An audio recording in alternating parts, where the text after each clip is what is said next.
Chapter 51. Sic Semper Tyrannies. Percy Weasley stepped out of one of the fireplaces in the Ministry of Magic atrium and stifled a yawn. It was 6 in the morning, and no one was present in the marble-floored hall to see the young, red-haired man brush the remnants of flue powder from his fine robes, except for the famous statue at the center of the Fountain of Magical Brethren. As he walked towards the lifts, Percy smiled at the wizard's statue, tossing a single nut into the clear, gently rippling water. At the bottom of the fountain, a variety of coins gleamed, the contributions of other wizards and witches to St. Mungo's Hospital. There had been a time in Percy's life when even a donation of a single nut would have emptied his purse. But today, as a valued assistant to the Minister for Magic, he was proud to say that those days were behind him. He nodded at the sleepy security wizard at his post and approached the lifts.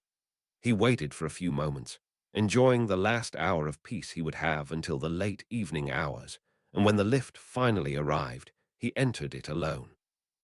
"Hold the lift," a breathless female voice called from outside. Percy caught the lift door before it closed and felt a combination of joy and nervousness for having done so. A young witch in mauve robes and a matching pointed hat hurried inside with a clatter of heels. "Good morning, Audrey," he said, thanking Merlin that his voice remained steady. "What brings you to the ministry so early?" "Hi, Percy," Audrey replied breathlessly as the lift door closed behind her, adjusting her pointed hat over her golden hair. "There's a lot of work to be done before the wizarding delegation from Organda arrives this weekend."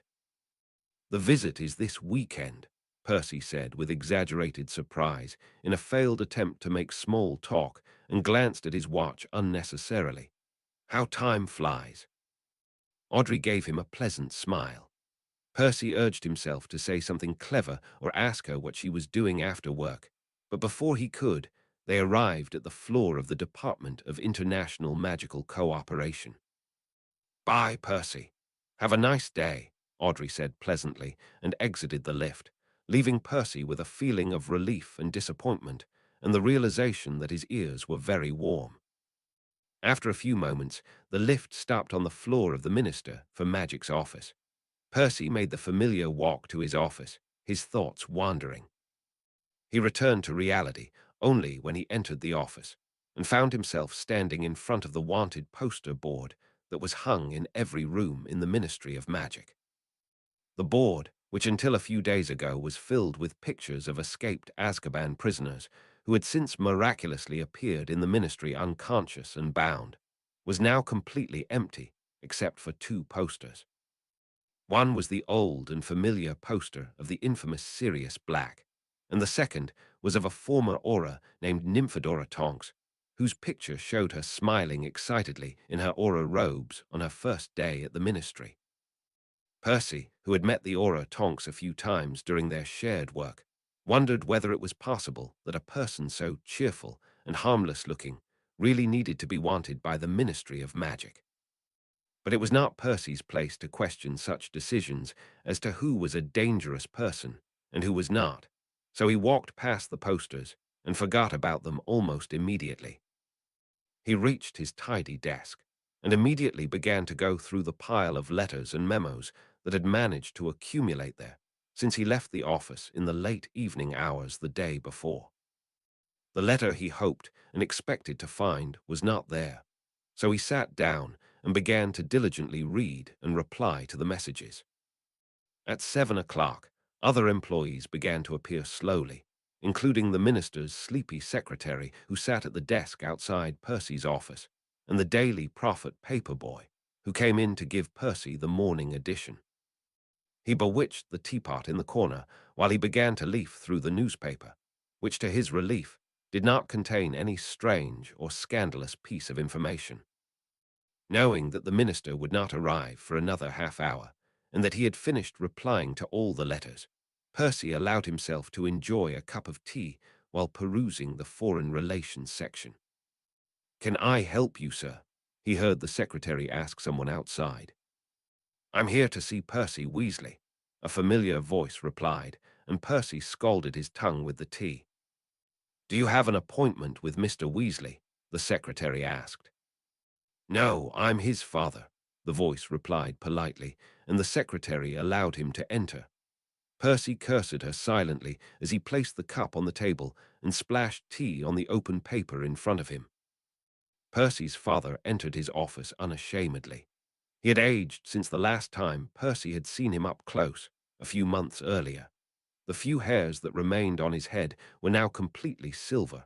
His face was thinner than ever with new wrinkles that appeared around his eyes and mouth. But when he saw Percy, he smiled. Yes, Percy said in a cold voice, examining his father's shabby robes critically. He desperately hoped that the minister wouldn't decide to arrive earlier this morning and see him. Hello, Percy, his father said pleasantly. Percy didn't remember him being so nice to him since he had left the burrow in a huff. I just wanted to update you, following what I told you a few months ago. He made sure the secretary wasn't listening and continued in a whisper. Ginny is home safe. We rescued her from the place where you know who was holding her. I told you to stop talking to me about that, Percy interrupted him in an angry whisper. The last thing he needed was for the secretary to hear this conversation and think that Percy supported Dumbledore.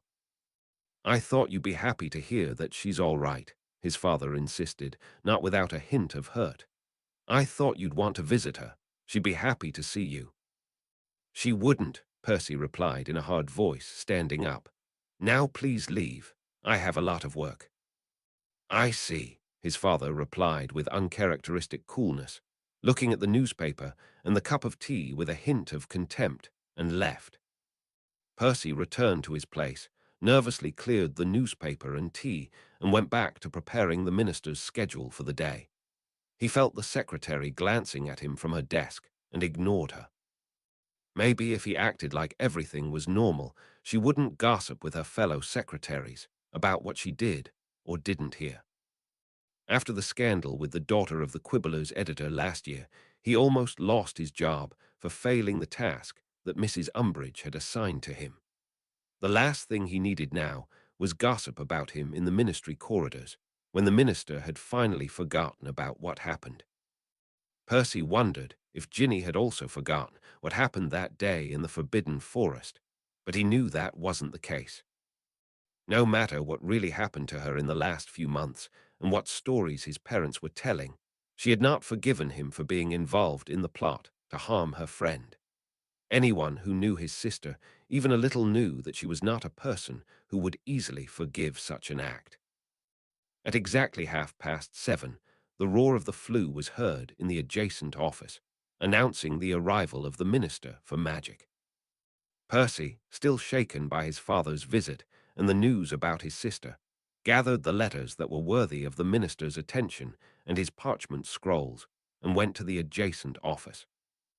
Mr. Fudge was already sitting in the leather armchair in front of the desk, his hat resting beside his elbow, and thanked the secretary who served him his morning tea. Good morning, sir, Percy said formally, and handed the minister the pile of letters and memos he had selected for him. The secretary gave him a crooked look, and he watched her out of the corner of his eye suspiciously as she collected the tray and returned to her seat. Hello, Weasley, Mr. Fudge replied without looking at him, glancing through the letters. Have we heard anything from Mrs. Umbridge yet? Not yet, sir, Percy replied. Knowing the situation and the minister's nature well, he hastened to add, Would you like to go over our schedule for today? The minister nodded absently and allowed Percy to approach and hand him the schedule he had written that morning. He didn't want to appear as if he was worried about Mrs. Umbridge's sudden departure, but Percy knew that the matter was disturbing him. A few weeks prior, the senior undersecretary sent a message that she was going on holiday, packed her belongings, and disappeared before receiving the minister's consent. Percy had been expecting word from her ever since, but he was disappointed. This behavior did not suit Mrs. Umbridge, and was so worrying that once Percy heard the minister whisper that Dumbledore must have gotten to her.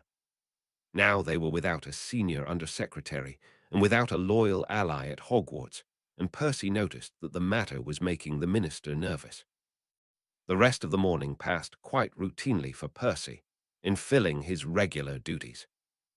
At 10:30, Mr. Scrimgeour, head of the Auror office, and Mr. Thickness, deputy head of the Department of Magical Law Enforcement, arrived for their weekly meeting with the minister, and Percy entered with them to write the minutes of the meeting in small, neat handwriting.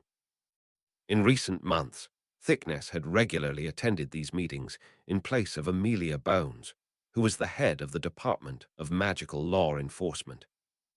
Miraculously, Bones always had more important things to do during this meeting and preferred to send her deputy in her place. Percy thought that it was certainly disrespectful of her not to make time for the Minister for Magic, no matter how many disagreements they had. "Will you join me for lunch, gentlemen?" Fudge asked his colleagues when the meeting ended around 12 o'clock. Percy carefully rolled up the long scroll he had written. "Thank you for the offer, Minister, but I think I'll eat in the office. There's a lot of work in the department," Scrimgeour replied, as he did every week. "And you, Thickness?" Fudge asked his other colleague. "Not this week, sir," Thickness replied politely, stroking his black beard. "I've arranged to dine with Mr. Yaxley at the Leaky Cauldron. It seems our department is expecting another generous donation." "I'm happy to hear that," Fudge replied. He seemed relieved to receive at least some good news, as there was nothing that made the minister happier than receiving donations from wealthy wizarding families. The senior officials left. Percy remained to tidy up the seats they had sat in and vanish the cups they had drunk from, and then made sure the minister did not need anything else before going out for lunch. He went down to the ministry cafeteria, which had started to fill up quickly with employees, and ordered his regular meal. He glanced around out of habit to make sure his father was not around to embarrass him, even though he knew he very rarely ate in the cafeteria. For as long as Percy could remember, every morning his mother would pack his father a lunch she had cooked at home, and he would eat it in his office, as the misuse of Muggle artifacts office was always understaffed, and the workload always fell on Percy's father.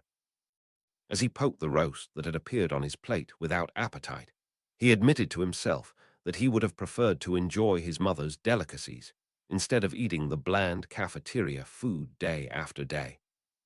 He looked up as a purple blur appeared in the corner of his eye. Audrey entered the cafeteria, loaded with parchment scrolls and a flock of memos buzzing around her head. A few tables away from where Percy was sitting, she stumbled and dropped the scrolls. Percy jumped up from his place immediately to help her pick them up. "I'm so clumsy," Audrey said apologetically as they collected the scrolls together.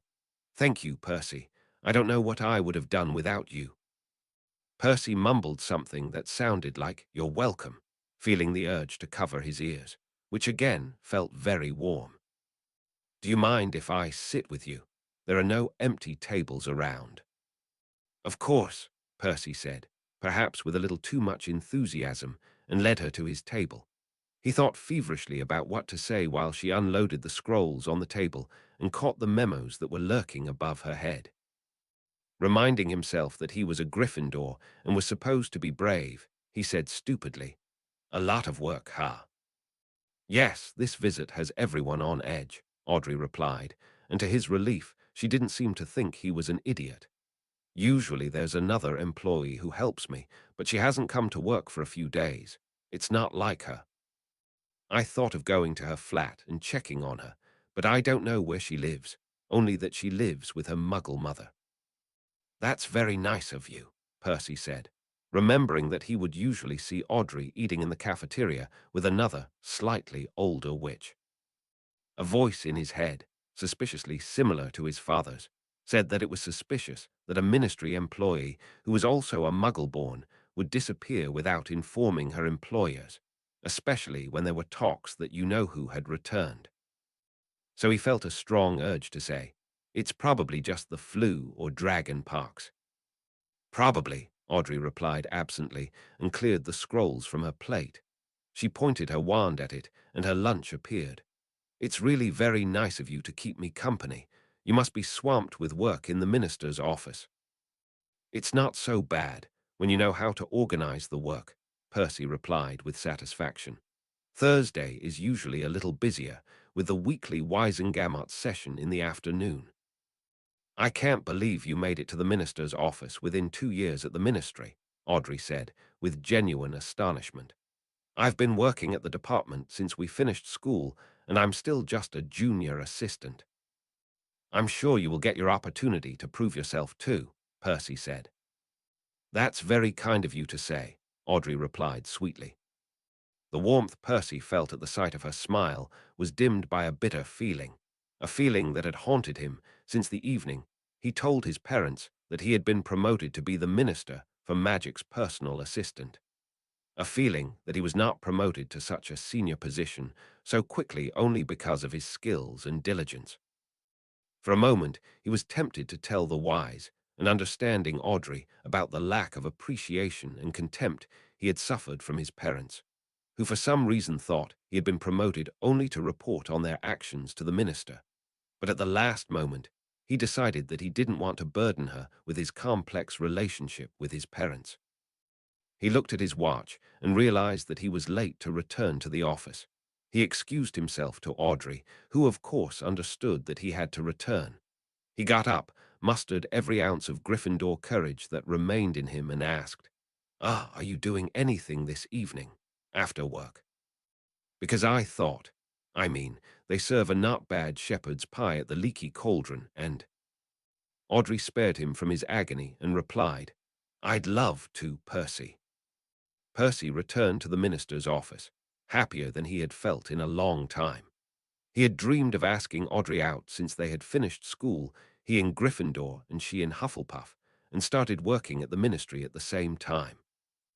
It had taken him a long time to gather the confidence and courage to do it, and he was happy that in the moment of truth she didn't reject him.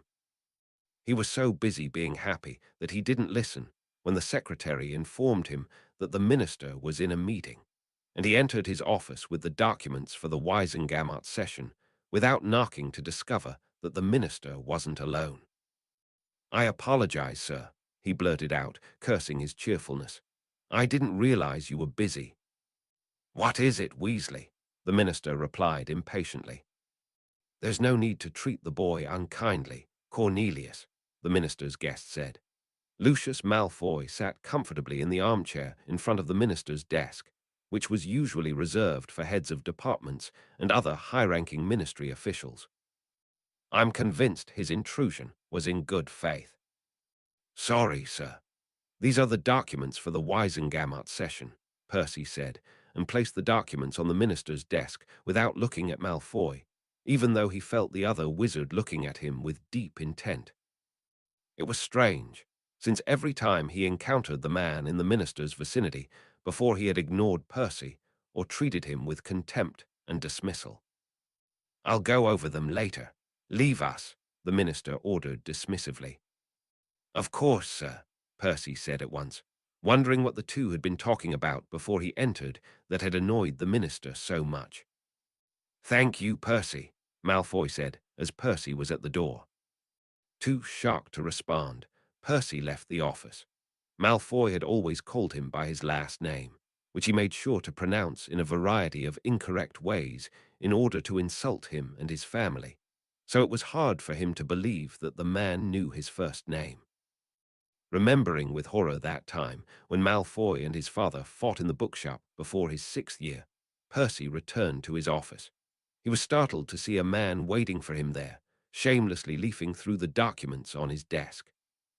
Harry, he said without thinking, too shocked by the intrusion to realize that it didn't make sense for his little brother's friend to be in the ministry alone. The man straightened up, smiling innocently. Percy realized that he was much older than the boy, although he resembled him extraordinarily. From behind, when all that could be identified was unruly black hair, it was easy to confuse the two. No, James, I'm Harry's dad, the wizard replied pleasantly, approaching Percy and holding out his hand. You must be Percy. I don't believe we've met. We've met before, Percy replied dismissively, ignoring the outstretched hand. He went to his desk to examine the documents that Potter had been looking at, feeling relieved to discover that there was nothing important there. "Right, at Harry's hearing," Potter said, pretending that he had just remembered the occurrence. Percy knew that neither of them had forgotten how he had humiliated the minister and the senior undersecretary during the hearing and been accused of contempt of court before being removed from the hall. "What are you doing here? How did you get in?" Percy demanded to know. Only then did he notice that the secretary had been gone from her post for a long time, which was not typical of her. "Through the door," Potter replied cheekily. "And as for your first question, I just want to have a word with Fudge before the Wisengamot session begins." "The minister is busy," Percy replied with emphasis. "If you want to talk to him, you can make an appointment like everyone else." "Believe me, I've tried. I've been sending owls for a week, but I haven't received a reply to any of my letters.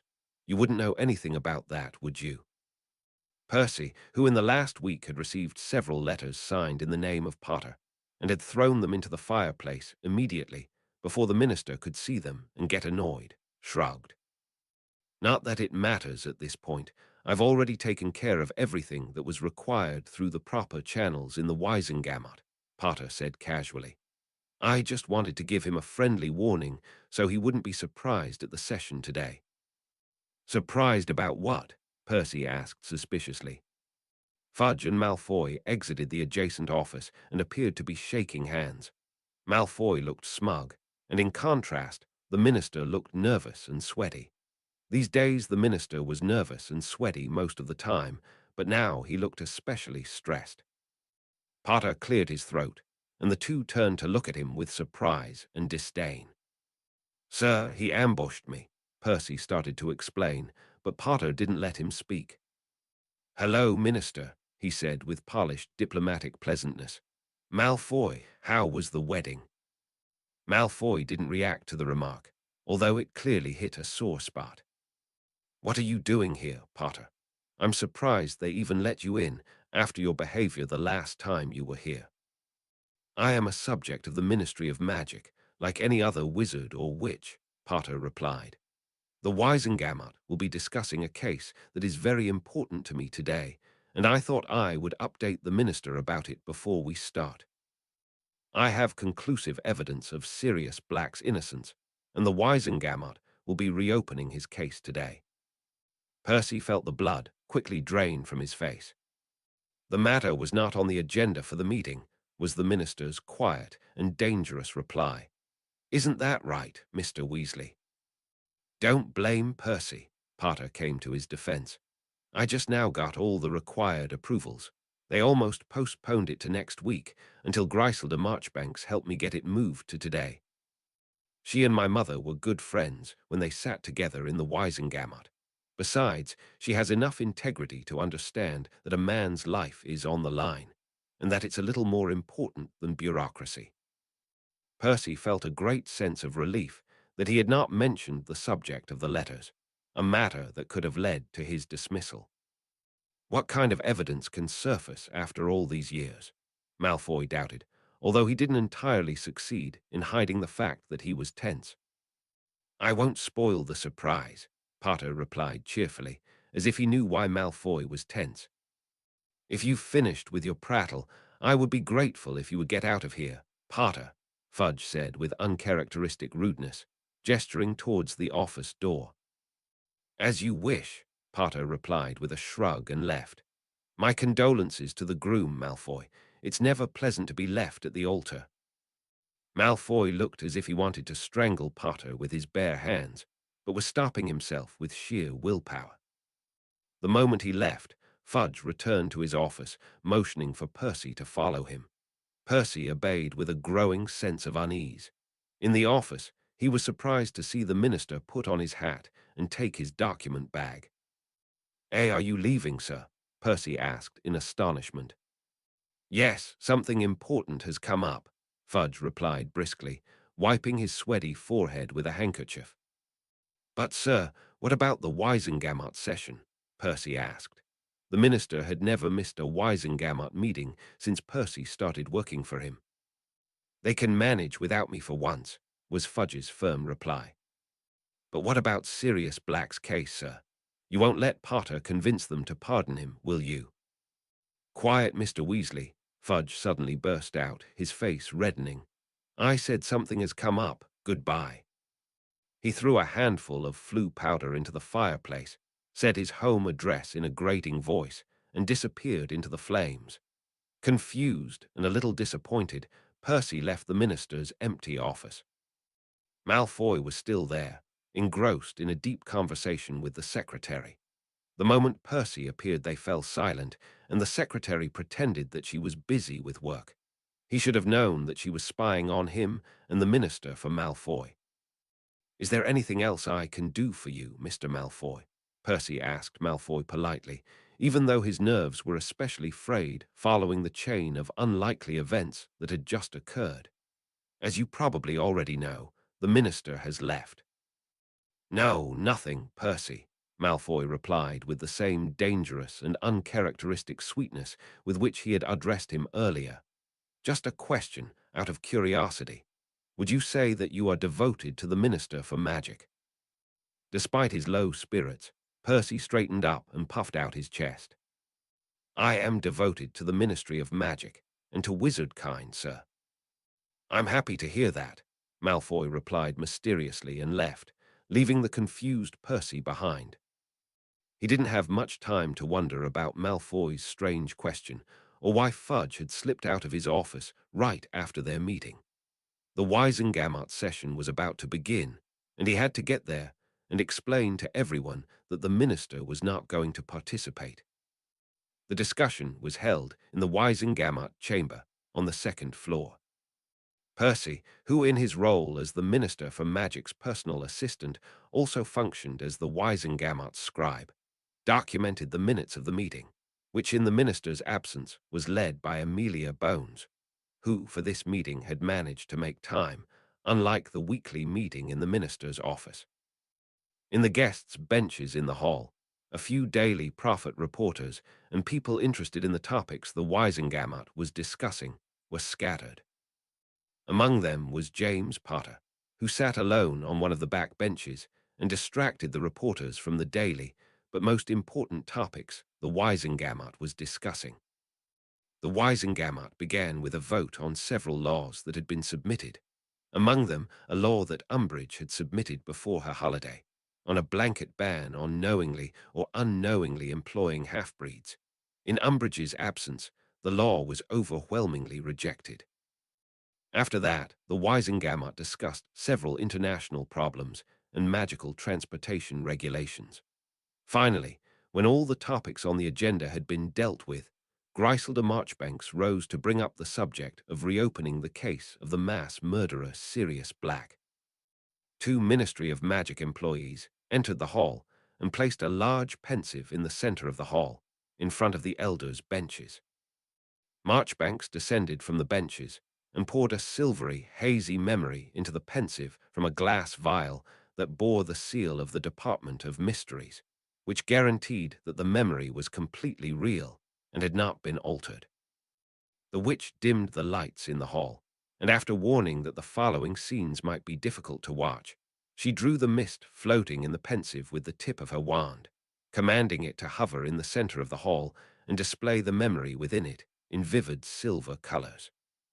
Percy was a very young child when Sirius Black murdered all those Muggles, but Bill and Charlie made sure to fill his ears with scary stories about the terrible murderer on winter nights when their parents thought they were sleeping. Now, as he watched the memory along with everyone else in the hall, he had to admit to himself that Sirius Black did not at all look like his brothers had presented him in their scary stories. He was a young and handsome man who had gone mad with grief, and not a terrible and frightening creature who murdered people for pleasure. The memory showed Sirius Black cornering a short and chubby man in a street full of Muggles. Percy knew that it was Peter Pettigrew, the wizard who the only thing left of him was a finger, and accusing him of having betrayed the Potters and gave up their hiding place to you-know-who.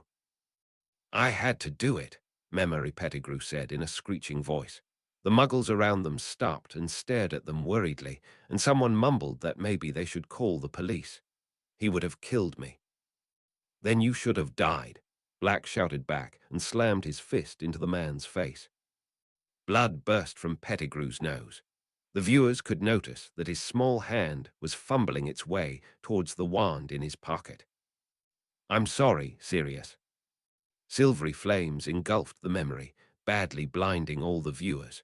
A strong sound of an explosion filled the hall, and immediately after it, screams of pain and horror. Black fell backwards from the force of the blast. Pettigrew stood over him for a moment, examining the burning bodies of the Muggles around him. He aimed his wand at his hand with a tremor, shut his eyes tightly, and severed his middle finger with a cry of pain. Then, bleeding and pale, his figure changed. He turned into a rat and scurried away from the scene while Black was still recovering from the shock of the explosion. The memory ended, and the lights in the hall came on, blinding Percy. He could not forget the screams of those poor Muggles. Next, Marchbanks summoned Potter to testify and answer questions about the memory they had watched. The only sound heard in the hall as he rose from his place and approached the benches was the scratching of the reporters' quills, as they were eagerly documenting the momentous event that was taking place before their eyes. Potter told the Wizengamot how he had spent the last few months searching for Pettigrew in order to reveal the truth about Sirius Black. When asked how he knew that Black was innocent and that Pettigrew was alive, Potter wove a tale about how he knew in his heart that Black would never do such a thing, and that Pettigrew, who, contrary to what everyone thought at the time, had betrayed him and his family to you-know-who, must have been the one who had framed him for the crime. He admitted that he had known that Pettigrew had been an unregistered animagus in their youth, and he assumed that he had used his animagus form to hide for all those years. "And where is Pettigrew now?" one elder, who seemed less convinced than the others, asked. "He ran away again, the wily bastard, right after I extracted this memory from him," Potter replied. It was impossible to know if he was lying, and it annoyed Percy.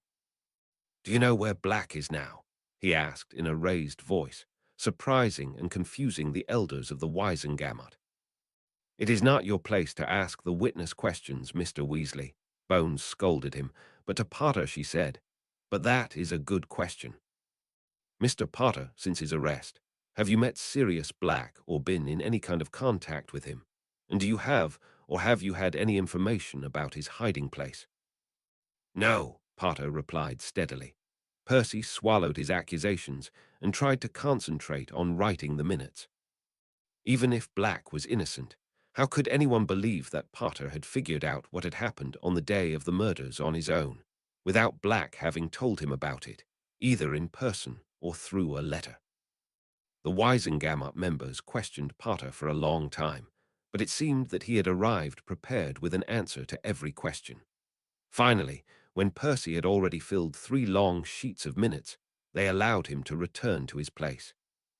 "We will now vote," Bones announced. "I remind you that in order to pardon a convicted criminal who has been in Azkaban, the decision must pass by an overwhelming majority.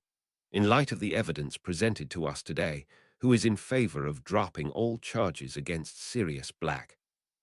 The Wizengamot members raised their hands. Percy began to count the votes in faint hope, but it was immediately clear that only a few members had not been convinced by the evidence presented to them. "Then it is decided," Bones declared. "Mr. Black is hereby acquitted of all charges, and the hunt for him will cease immediately. The Ministry of Magic will redirect these resources to the search for Peter Pettigrew, who is accused of being an unregistered animagus and of the murder of 12 Muggles." With that, the meeting ended. Percy rolled up the scrolls covered in his neat handwriting while the Wizengamot members left the hall, talking about the unbelievable truth that had just been revealed to them. Who would have believed that Black had been innocent all this time? Percy was the last to leave, gritting his teeth as he passed a group of reporters and photographers from the Daily Prophet who had swarmed to the place to interview Potter, who told them how justice had been done today, 14 years too late. If the minister had been there, he would not have let this fateful decision be made so easily. He would have investigated Potter in depth, brought additional witnesses, doubted the events in the memory, and he certainly would not have let a decision that was made with great deliberation many years ago be overturned in a heartbeat. But the minister was not there. He chose to deal with his personal matters instead of being present at this meeting, even though he knew they were going to discuss Black. Percy tried to tell himself that the minister must have had a very good reason to leave so suddenly, but he couldn't ignore a small and nagging voice that told him that the act was a blatant neglect of the minister for magic's duty. He returned to his office and discovered that the secretary had decided to call it a day, even though she knew that Percy would need her to file the minutes when he finished the meeting. On the wanted board in the office, he was surprised to see that Black's wanted poster had already disappeared, and in its place appeared a picture of a young and blinking man who had just finished his studies at Hogwarts, Peter Pettigrew, who was accused of the same crimes that Black had been accused of just a short while ago. Alone in the office, Percy made a copy of the meeting minutes and placed it on the minister's desk, and then meticulously filed the original minutes in their proper place. When he finished, he walked to the window behind his desk, which overlooked the ministry atrium, and looked out, tired and disappointed. A few Wisengamot members, prominent in their purple robes, were seen walking towards the fireplaces at the end of the hall. A little behind them, Percy recognized Potter's mop of hair and his father's balding head.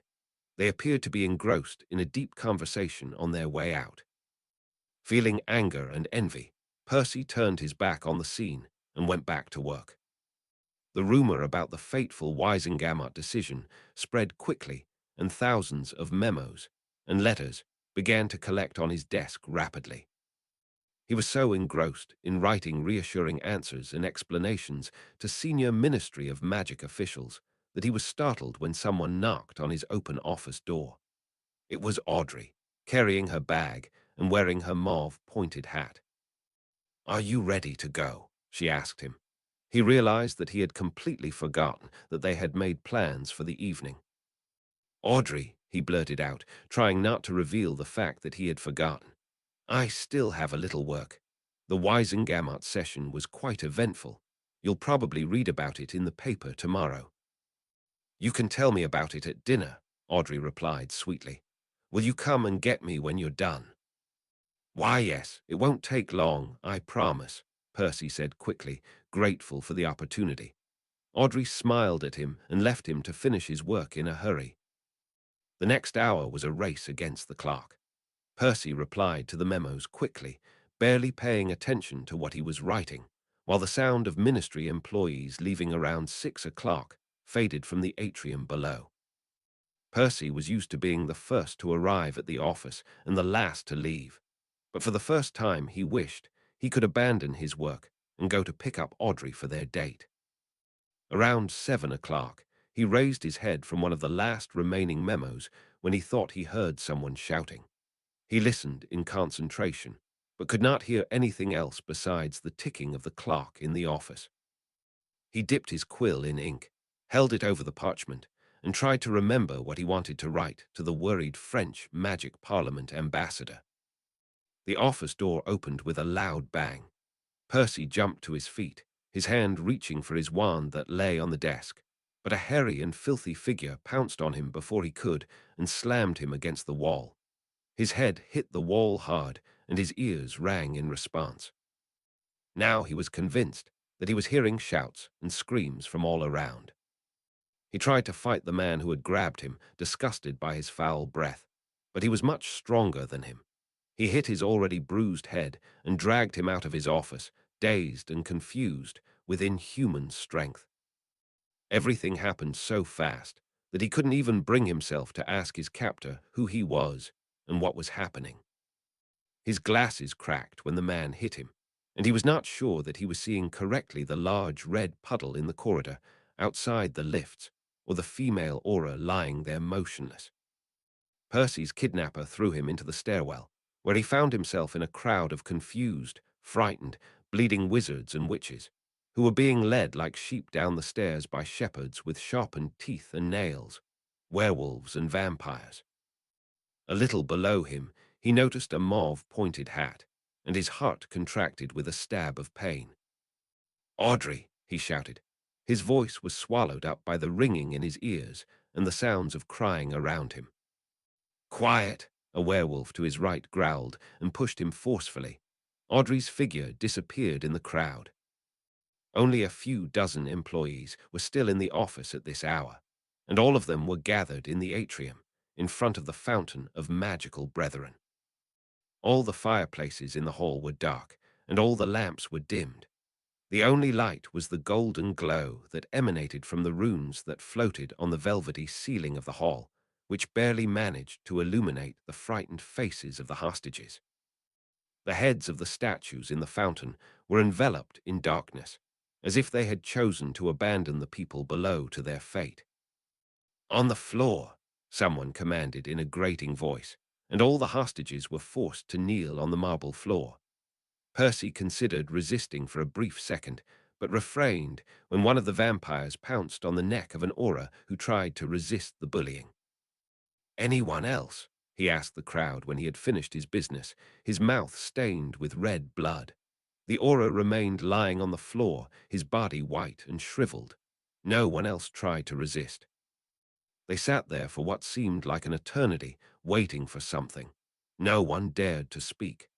Percy tried to raise his head slightly and look for Audrey again, but he couldn't make out her figure in the darkness.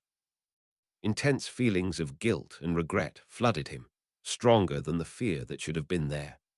If it weren't for him, Audrey would be safe at home now, and wouldn't have found herself in the center of what looked like a violent half-breed coup. The sound of footsteps startled the tense captives. Half a dozen figures wearing black robes and hoods crossed the hall, leading a wizard and a witch whose heads were covered with black sacks. After them walked another half a dozen people who were not wearing a hood. They were ministry officials. Percy was shocked and amazed to see that among them was Pew's Thickness, who just a few hours earlier had sat in the Minister for Magic's office, walking beside none other than Dolar's Umbridge. "Sir," one of the employees whispered to Thickness in a desperate tone as he passed him, but he didn't react, didn't even turn his gaze.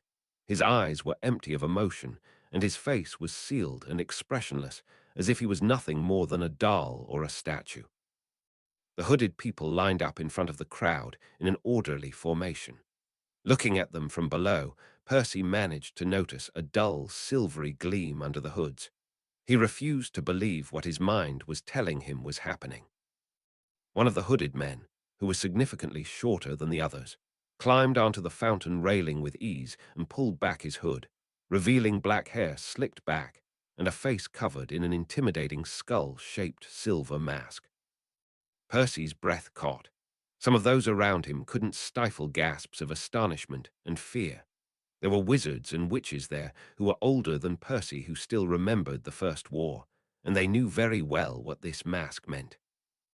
"Many of you refused to believe that this day would come," the man said in a loud and clear voice that echoed in the hall. If Percy had not known it was not possible, he would have thought that this man's voice was very boyish, and that he had heard it somewhere before. "Many of you lived in fear of this day. Some of you might have expected it, and the wise among you wished for it. Your minister for magic refused to believe Harry Potter when he told the world the truth, that I, the Dark Lord, Lord Voldemort, have returned to inherit what is rightfully mine." A wave of whispers and murmurs of shock and horror passed through the subdued crowd. Somewhere behind Percy, someone began to sob quietly. Percy's mind was stuck in an endless loop, unable to comprehend the situation, as if all this was just a bad dream. "I present to you your leaders, your heads of departments," you know who declared, and the sacks were removed from the heads of the two prisoners. Under them were the pale and determined faces of Scrimgeour and Bones.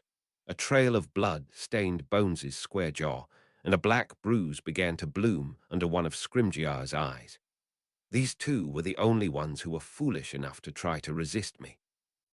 As you have probably noticed, the rest of your leaders either ran for their lives, among them your minister for magic, or chose wisely to join my ranks. He gestured towards Thickness and the rest of the officials, who stood in complete silence, unmoving. Percy wondered whether they were under the imperious curse, and if they were, why was a slight smile playing on Umbridge's lips? You know, who walked the fountain railing with cat-like grace until he stood directly behind Scrimgeour and Bones. Bones tried to say something to the crowd, but a silencing charm prevented her from making a sound. You know, who aimed his wand at them. Sic semper tyrannies, he said in a silky, smooth voice. Avada Kedavra. Percy looked away in the face of the dazzling green flash. When he dared to open his eyes, Scrimgeour and Bones were lying motionless on the floor. Silence filled his head while two Death Eaters dragged their bodies away.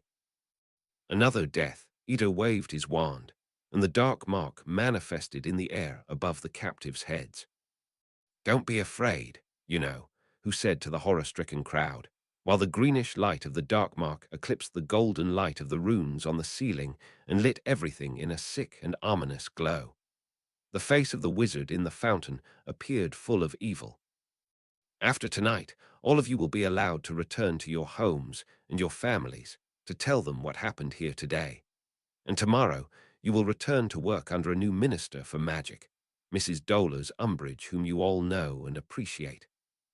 Quite a few changes will take place here, but they will all be made solely for the good of the wizards and witches in Britain. Under my rule, the Ministry of Magic will stop directing resources to protect Muggles and hide from them, and instead will act to lead the wizarding nation out of eons of darkness and into the light. With no intention to hear you-know-who's speech to the end, Percy stood up, towering over his colleagues who were kneeling submissively on the floor. He didn't know what drove him to do such a foolish thing.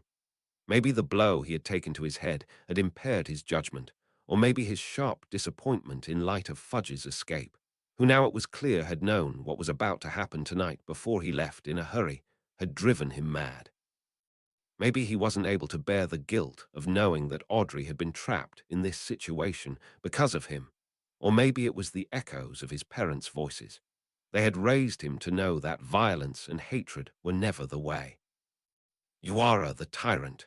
He stated what he knew everyone around him was thinking, but did not dare to say. A werewolf standing nearby approached Percy with violent intent, but you know who raised a black-gloved hand to stop him. He jumped off the railing with feline grace and approached Percy. He was significantly shorter than him, and if Percy had not known that it was not possible, he would have thought that you-know-who was just a boy no older than 17. What is your name, my boy? He asked Percy.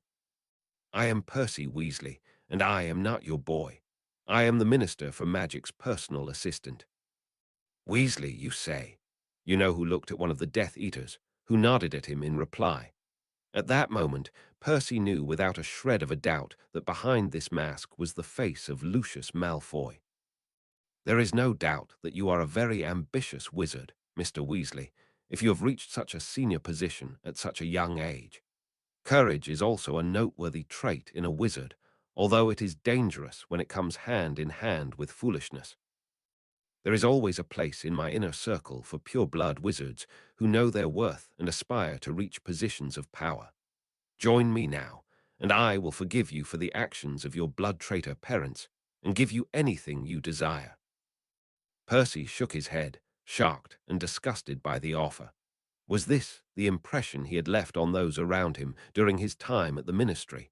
Did Malfoy really think that he would agree to such an offer? Was his desire to be part of the Ministry of Magic, to lead the wizarding world to a better place, to use his skills for good? Were all these interpreted as an aspiration for power? I will never join you, he said in a steady voice, although he felt his whole body trembling. You don't care about the wizards and witches in Britain. You don't care about anything but yourself. You are just a tyrant seeking power and admiration. You will be defeated. That is the fate of tyrants, sic semper tyrannies. You know who laughed, a rich and ringing laugh. Percy was seized with a feeling that he had heard this sound before. You know who approached Percy, and in the dim light he managed to make out green eyes behind the slits in the mask. But it could not be. Those are high words coming from such a lowly wizard, he said to Percy, raising his wand to him with a graceful movement. Percy was seized with an urge to take a step back, but his body was frozen in place, as if he had lost control of it, and the control had passed to the hand of the wizard in front of him. For the first time since the whole event began, a sharp and real fear filled his body. What kind of wizard hides behind a mask? He managed to defy, his breath heavy. Show your true face if you are such a great wizard. As you wish, you know who replied with delight and slid the mask off his face. The face behind the mask was bruised and burned, but there was no mistaking it. It's not possible. He smiled at Percy. It felt as if the whole world was turning upside down around him, and he felt a strong urge to vomit. Harry raised his wand again, with a clear and unhesitating intention. Avada Kedavra. Chapter 52. Glory to the Brave. For months, Ginny had dreamt of going home to the burrow. She never dreamed she would come back like this, never like this. They buried Percy next to the orchard, where he used to go to read during the summer vacations when the noise his younger siblings made was too loud for him to concentrate. The spring day was exceptionally warm and the sunlight blindingly bright. It only made it all feel even more surreal. Ginny stood before Percy's tombstone, surrounded snugly by her 5 remaining brothers, all dressed in black robes. Their grief and rage filled the air like suffocating smoke, and Ginny embraced the feeling of suffocation. She wanted to feel something, anything, but she just felt numb. Her mother was weeping in her father's arms. Their faces, white and hard with grief, might as well have turned to stone. Ginny hated herself for wondering whether they would have had the same reaction if it had been her tombstone in the orchard. She had a feeling it would have been worse, and she hated herself for it even more. Members of the Order gathered to share in the grief of the Weasley family. Sirius, which Ginny had never seen outdoors before, was there too. It was said to think his first outing as a free man was to a funeral.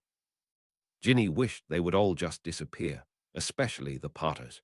She couldn't even sense their presence without her stomach turning, reminding her of the despair of captivity.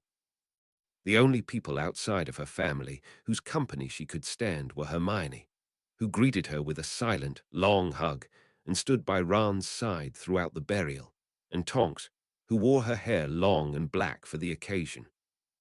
At the end of the ceremony, a young blonde witch, about Percy's age, emerged from the crowd and approached the grieving family hesitantly. She wasn't a member of the Order, but she did look familiar. Ginny was certain she had seen her at Hogwarts at some point. "I'm so sorry for your loss, Mr. and Mrs. Weasley," she said to Ginny's parents in a choked voice. "My name is Audrey Williams. I worked with Percy at the Ministry. I was there when—" Audrey broke down in tears. Ginny felt a lump in her throat as she watched her mother embrace her, tears streaming down Molly's own face. "We were supposed to go on a date," Audrey confessed. "Now we will never." She pulled away from Molly and wiped her eyes with her handkerchief. "I wanted you to know he was a hero. He stood up to he who must not be named when no one else would." Ginny couldn't listen to any more of that.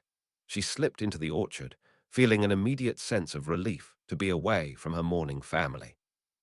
She stopped short when she realized she wasn't the only one who needed some space. Ron and Hermione were seeking shelter between the flowering trees, embracing. Surprisingly, they weren't embarrassed at all to have her walk in on them in that intimate moment. They broke apart slowly, and Hermione wiped her face. Ron's face was pale and set. He was only a year older than Ginny, but at that moment he looked at least as old as Bill. "Sorry," Ginny said to them, unconvincingly. "I just needed some peace and quiet." "Yeah, me too," Ron said with downcast eyes. "Is it weird that I'm mad at him for dying?" "I'm mad at him, too," Ginny confessed, plucking a leaf off a nearby branch.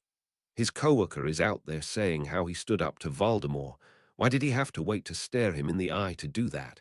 Why did he have to be a prick for months and wait to die to be a hero?" She was sure she wasn't doing a good job of putting her complicated feelings into words, but Ron seemed to understand her. Hermione changed the subject and asked Ginny, "How's it been at headquarters?" Ginny shrugged. Ever since she had been rescued from Voldemort's imprisonment, she had been staying at the Order headquarters with her parents, headquarters which had been moved from Grimmauld Place to the Potter ancestral home. Staying there felt odd, like coming into a bright light after a long period of living in darkness. It was strange and overwhelming.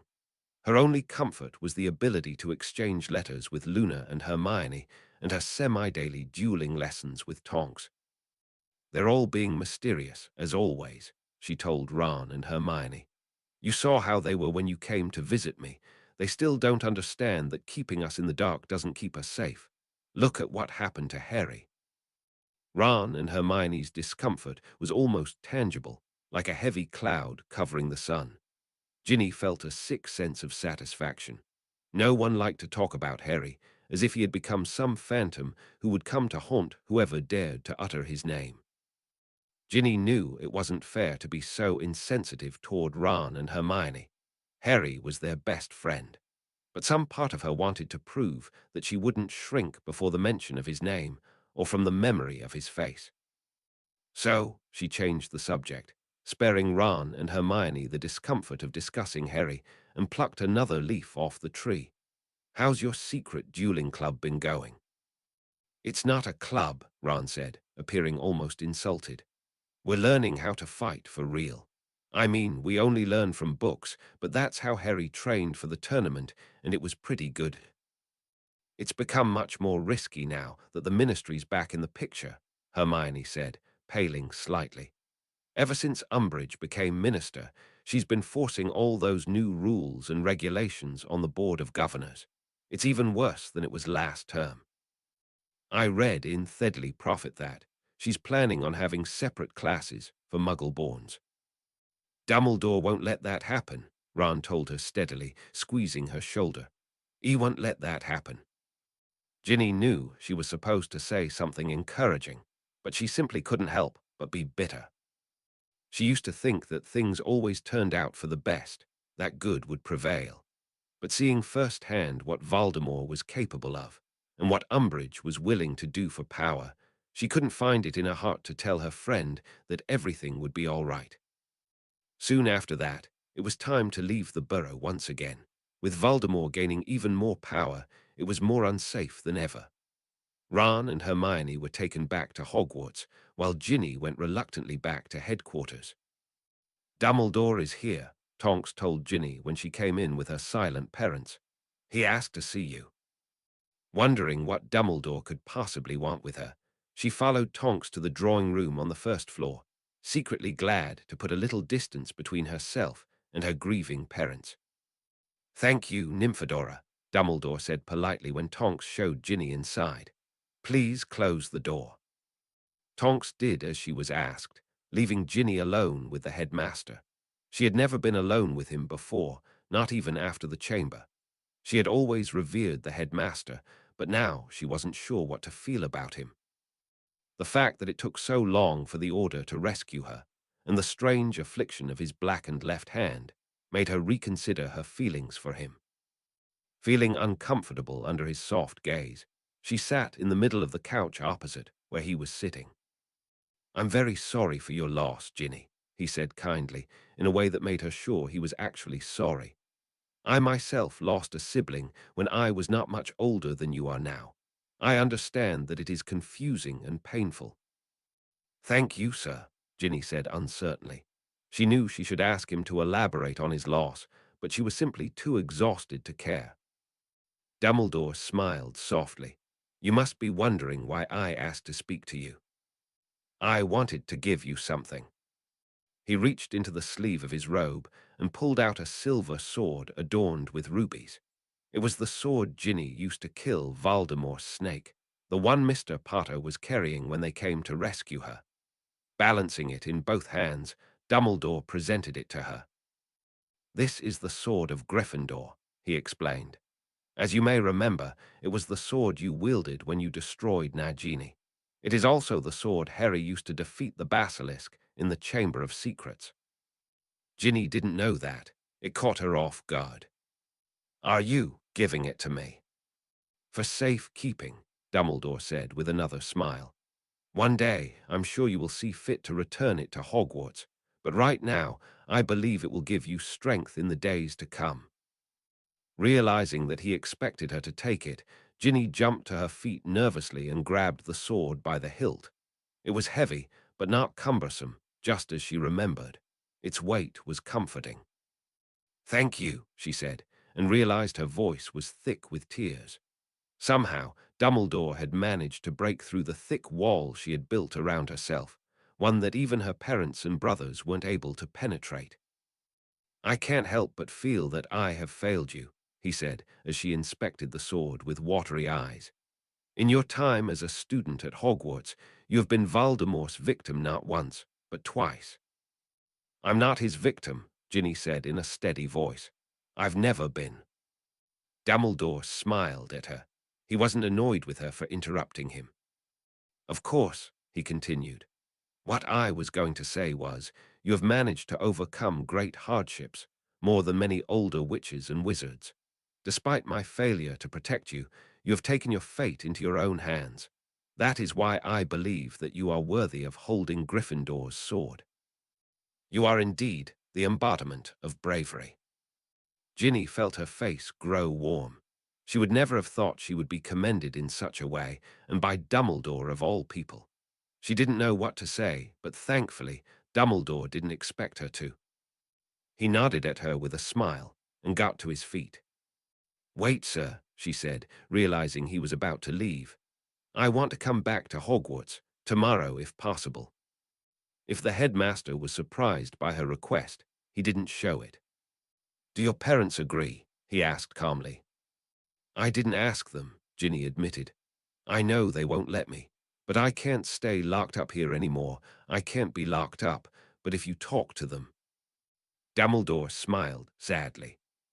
I understand well the comfort of Hogwarts, he said, and I believe it would do you good to be surrounded by your friends, but you must know that Hogwarts may not stay safe for long.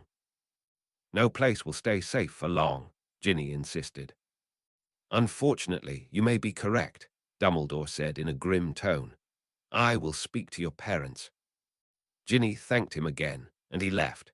She went up to her room, taking Gryffindor's sword with her. She laid it in the center of the bed and looked at it for a while. She liked the idea that the sword that helped save her in the chamber was the same one she used to fight back against Voldemort. She liked the idea of taking her fate into her own hands. Once again, she had been a damsel in distress. When Tonks knocked on the door tentatively a while later, she found Ginny sitting on her bed, looking at the sword. Gin, Tonks asked softly, stepping in carefully. Thought you might be hungry. Ginny quietly thanked her. It was clear to her why Tonks was walking on eggshells around her. Ever since she came to headquarters, she made the habit of lashing out at unexpected moments. What's that? Tonks asked. Is that Gryffindor's sword?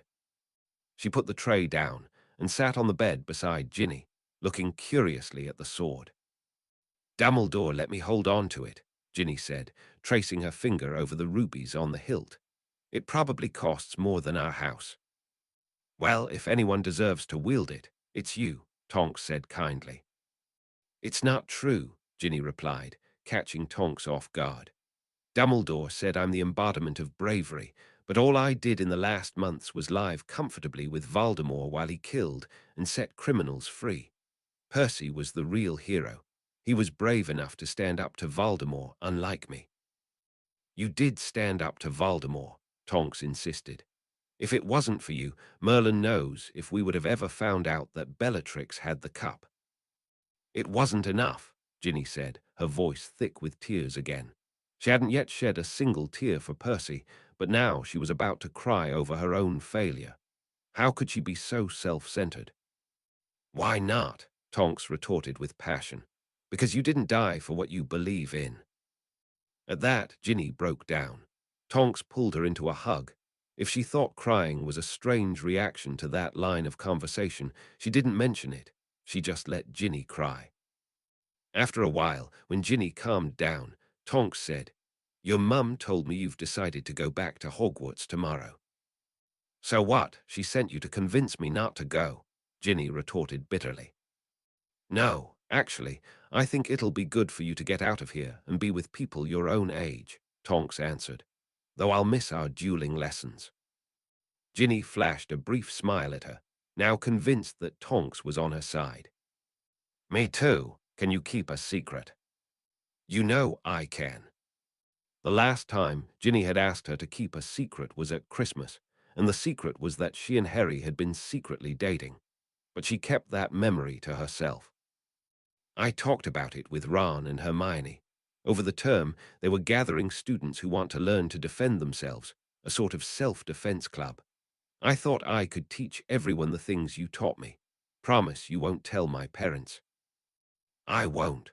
I actually think it's a great idea for more kids to learn defensive spells, as long as you don't go and pick fights with Death Eaters. But we might not have a choice, Ginny said, looking at the sword again. They say Hogwarts is the safest place in the world, but that's probably what they said about the Ministry too. Even Dumbledore says it won't stay safe for long. In an obvious attempt to change the subject, Tonks ran her fingers through Ginny's ginger hair, which after months without a cut had grown almost to her waist. What do you say to a new haircut before you go back to Hogwarts? In the beginning, they planned to shorten Ginny's hair only a little, but after a quick look in the mirror, Ginny asked Tonks to cut it more until she ended up with a short barb that reached her chin. The change was drastic, but Ginny was pleased. Tonks said the haircut suited her, but she hoped she wouldn't get an earful from Marley when she saw how she'd cut her daughter's hair. Chapter 53, Army of the Night. It was a full moon again, but it felt like Tonks had only just recovered from the last one. She was in her room at headquarters, trying to get some rest before the night, and avoiding Sirius, who would not keep quiet about all the things he was going to do now that he was free, when a loud slam echoed from the floor below. She jumped, her senses painfully sharp before the full moon. After that, she heard loud talking. "What now?" she muttered in annoyance. She left the room and went down to the entrance hall to see what all the fuss was about. The large front door was blocked by a massive man with wild hair and a beard. The same man was hugging James so tightly that his feet were off the ground. If Remus and Sirius weren't standing by and laughing, Tonks would have thought he was in real danger. It was Hagrid, the Hogwarts groundskeeper, but he looked very different from the last time Tonks had seen him when she was a student. He was still huge, but he'd become gaunt and thin, and his black hair and beard were flecked with clumps of grey hairs and caked blood. The detail that made him hardest to recognize was a huge, ugly black eye. Tonks knew that Hagrid was a member of the Order, and that he'd gone on a mission nearly a year ago to persuade the Giants to side with them in the war against Voldemort, about a month before Tonks had joined the Order. They'd received regular reports from him for a while, but about 5 months ago, contact with him had been cut off, and his whereabouts were unknown. "I saw Lily at Hogwarts. Professor Dumbledore told me the whole story," Hagrid said in an emotional voice after putting James back on the floor. "We're so happy T here. Yeah, and Lily didn't deserve what happened T, yeah, and Harry deserves T, have his parents. He was so tiny the night I took him T them dreadful Dursleys, barely bigger en me hand. And then I came T, get him for Hogwarts, and he was so happy and asked 100 questions. When Professor Dumbledore told me what happened to him." Fat tears burst from Hagrid's eyes. He took out a floral handkerchief and honked his nose loudly. "We'll bring him home, Hagrid," James consoled him with certainty. "I wanted to thank you for everything you've done for him over the years."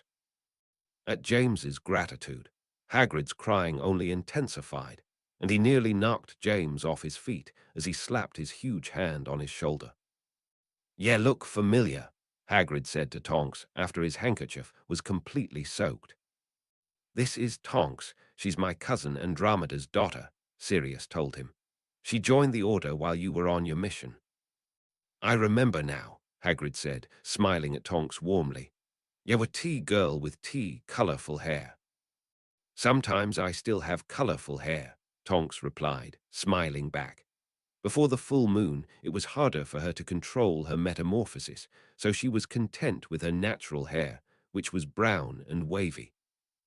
"Hagrid, you're bleeding," Remus suddenly said, pointing to the drops of blood that had pooled on the floor near Hagrid's boot. "Tea's nothing." He sat down on a bench in front of the fireplace in the entrance hall, which groaned under his weight, and rolled up the trousers over his huge, log-like leg. He revealed a large, ugly wound that gave off a terrible smell and suspiciously looked like the work of a wild animal. "I didn't want tea, go tea, the infirmary at Hogwarts. Didn't want tea, scare them kids," Hagrid explained while Remus knelt and examined the wound. "It looks like werewolf claws," Remus said in a worried tone. "Were you?" "Wasn't tea full moon," Hagrid reassured him. "Sides, giant blood don't mix well with werewolf blood." "What happened to you? We thought your mission was to recruit giants for the war," Sirius asked, while Remus began to treat the wound on Hagrid's leg. "Well, ye lot no more less WH happened at first," Hagrid said, gratefully accepting a cup of tea that James had summoned and almost crushing it in his huge hand. "Me and Madame Maxim went look for tea giants in the Alps, and we found exactly where Professor Dumbledore said they'd be. We brought their gifts and everything. At first it went well. Their leader had heard 'bout Dumbledore and that he was against the killing of giants in Britain. But 2 days later they killed and brought in a new leader, and he wasn't as enthusiastic as the old one." He gulped down the tea in one go. "Not enthusiastic. You wrote that they almost killed you," James remarked, pouring Hagrid another cup of tea. "A limp saved me," Hagrid continued anyway. "After a few more days, the Death Eaters arrived too. Macnair was leading 'em. After that, it was something fierce trying to convince the giants they was better off on our side, even them rogue giants who were hidden in caves after their old leader got his head chopped off. After that, there wasn't much tea do. That was around August or September, I reckon. That's when Dumbledore reported to us that Madame Maxime had returned home, but you didn't," Sirius pressed Hagrid, who seemed to be overcome with sadness. "Where did you go from there?" "Well, all tea, plans changed because of Grop," Hagrid said distantly. "What's a Grop?" Tonks asked tactlessly. "Grop's me brother," Hagrid answered, tears bursting from his black beetle-like eyes again. He unfolded his damp handkerchief and wiped his eyes. "Turns out, in the days we were with the giants, I found out me mum had been livin' with 'em after she left me dad, and had a kid who's me half-brother. It was dead important to me to bring him back with me, to teach him English and manners so he could fit in, 'cause the other giants were bullying him something fierce 'cause he was so small. Wasn't easy, mind you. A limp split from us halfway. She didn't have the patience for him. So I only got back to Britain with him after 2 months, and I took him straight to the forest near Hogwarts. At first, I stayed with him there in the forest 'cause he was having a hard time in the new place, and I didn't want to leave him all on his lonesome. Thought he'd be safe there. In that part of the forest, there's not much more than the Strals and Centaurs. But I didn't expect werewolves. Wasn't updated on what was happening, didn't know who'd changed his plans, and was gathering 'em in hordes. Whole armies are gathering in the forests. I don't know if you know. They caught me there and took him far north to their camp." "What happened to you there?" Remus, who was still cleaning the infected wound on Hagrid's leg, asked him as he took a break to drink another cup of tea and wipe his nose. "Not much happened, really," Hagrid continued with a sniff. "They just stuck me in a cage and had a right laugh humiliating me, mackin' a circus of me. There they'd have a bit of a go at me, a few bites and a good thrashing. Most of 'em were Greyback's lot, but there were others there too. Greyback himself went there, and not many guarded me. I don't think they planned on killing me or turning me into a werewolf, not until I stopped Bane interesting to 'em anyway. Was there for a few months, till Grop came for me." Hagrid hiccuped and continued in a choked voice. "I didn't expect him to care at all, but he was probably lonely without me, and he charged at their camp and broke me cage. But they didn't take it well, and they didn't have no mercy on him. I tried to do everything for him, but after we escaped together, he was already wounded, and he took tea, last breath there in tea, forest. Hagrid burst into tears for the third time. The other four didn't rush him, allowing him to wipe his tears. They're looking for ye, Lupin, Hagrid said to Remus, while he bandaged his leg, wiping away a tear for his half-brother's fate. I heard em talking about it before I escaped. You did something that really made you know who mad. I know, Remus replied curtly. When Snape was still undercover with Voldemort, he'd reported to the Order that Voldemort had tasked the werewolves with punishing Remus for what he'd done to Bellatrix the night he bit Tonks. Remus didn't like to talk about what had happened that night. Can you mark where they held you on a map? James asked Hagrid, sparing Remus from having to explain to the half-giant why he was wanted by the werewolves. I can give it a go. James summoned a table and a large map of Britain, and Hagrid leaned over it in concentration. Tonks glanced at her watch and said to Remus, "We should go." Remus finished bandaging Hagrid's leg, and the two of them went over to the fireplace. See you tomorrow morning, Tonks said to Sirius and James, and took a handful of flu powder. Good luck, Sirius said to her. She threw the flu powder into the low fire and called out, Lupin family home. She stepped into the green flames, and a few moments later stumbled and flattened on the rug in Remus's living room. Remus himself stepped out of the fireplace a moment after her and helped her to her feet with an affectionate smile. There was a crease in the rug, Tonks excused. I'm sure there was, Remus replied. I think we have time for a cup of tea. Try not to trip over anything while I put the kettle on. Tonks stuck her tongue out at him and flopped onto the sofa while he went to the kitchen. Tonks and Remus had only been together for 2 months, but many of her belongings had already found their way into his home. A bright purple jumper was draped over the arm of the sofa. A pair of furry slippers stood next to the fireplace, and a Weird Sisters record and a crumpled Witch Weekly magazine rested on the coffee table. Her belongings brought a little life into the country house, which was otherwise completely unremarkable. Remus had admitted to her that he hadn't changed anything in the decor since his father had lived there, and she had to admit it was something she could get used to. She had never imagined herself living a country life. She had always lived in the city, but the peace and quiet of the house in the heart of the forest appealed to her far more than the urban hustle she was used to. Remus returned a few minutes later with 2 cups of tea and a box of Honeydukes chocolate, from which Tonks devoured a large piece before leaning her head on Remus's shoulder with her cup of tea. They talked aimlessly until evening fell and the sun set, avoiding the elephant in the room, which was the disturbing news that Hagrid had given them about the gathering of Voldemort's armies. When the room darkened, they didn't bother to turn on the lights. They took off their clothes in the dark, wrapped themselves in dressing gowns, and went barefoot into the twilight. Although summer was close, the night was still cold. They sat side by side on the steps of the house and listened to the hoots of the owls in the treetops while they waited for the moon to rise.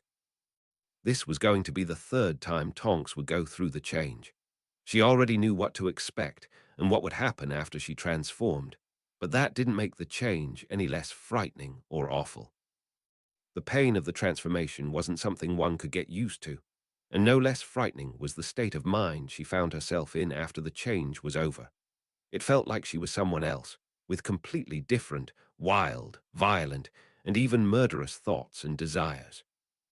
More than anything, it helped her understand why it was so hard for Remus to accept the fact that he'd bitten her. She knew that if she was trapped in a dungeon with someone after the change, she would bite them without hesitation, even willingly, and it was hard to live with the thought that something in her wanted to hurt people. Remus had told her that over time she would be able to maintain some control of her mind after the change, and that it would feel like she was trapped in a cage, watching her wolf identity do things that were not under her control. But right now, it still felt like she and the wolf were one, and it was frightening to think that she was capable of wanting the things she wanted in her wolf form. They spent the night running through the forest, hunting small animals for their amusement.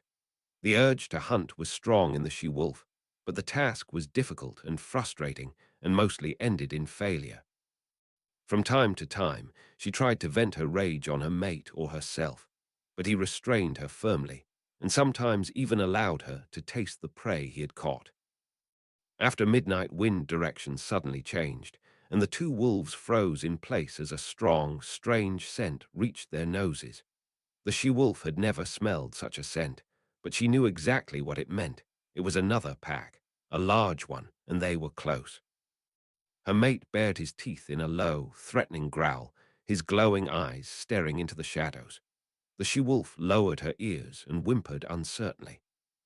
A cloud passed over the sky and hid the moon, but they didn't need its light. They smelled the fur of the strange wolves and saw the glint of their eyes between the trees. In an instant, they were under attack. The other pack numbered at least a dozen wolves. They pounced on them from all directions and separated the she-wolf from her mate with a huge wall of stinking fur, teeth, and claws. Growls, howls, and screams filled the night. The she-wolf smelled blood and knew her mate was in danger. She tried to overcome the huge wolves that surrounded her on all sides, but they slammed her to the ground, and two of them bit her viciously, tearing her skin with their teeth. The last thing she sensed was the wolves dragging her mate away and leaving her to bleed on the forest floor. When she regained consciousness, she realized that she had returned to human form and that she was lying in bed in Remus's house. The events of the night came back to her immediately. Like a nightmare, she still remembered clearly even when morning came. She tried to sit up, but a sharp pain pierced her head and she fell back onto the pillow dizzy, her whole body aching. "Don't move, you've lost a lot of blood," a gentle voice said. "Lily," Tonks muttered in confusion, struggling to focus on the figure sitting by the bed. Lily, dressed in a dressing gown, was gathering up a number of empty potion vials from the nightstand. Tonks looked around and realized that Sirius and James were also there, dressed in robes. Sirius was unshaven, and James's hair was sticking out in all directions, as if he'd woken up just a few minutes ago. "What are you doing here?" "Usually Mooney sends us a message when you two are done with the transformation, so we know everything's all right," Sirius said. "We started to worry when we didn't get an owl this morning and came here.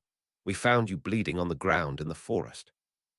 If we'd arrived a few minutes later, we probably wouldn't be having this conversation. Where's Mooney? What happened?" Tonks told them what had happened during the night. As she recounted the events, confusion and uncertainty were replaced by solid fear. None of them doubted that it had been Greyback's werewolves, and that they had taken Remus to punish him at Voldemort's command. "We need to gather the order as soon as possible," Lily said, when Tonks finished telling them how the werewolves had dragged Remus into the night. "There's no time for that," Tonks said immediately. "It might already be too late for Remus. Hagrid told us where their camp is.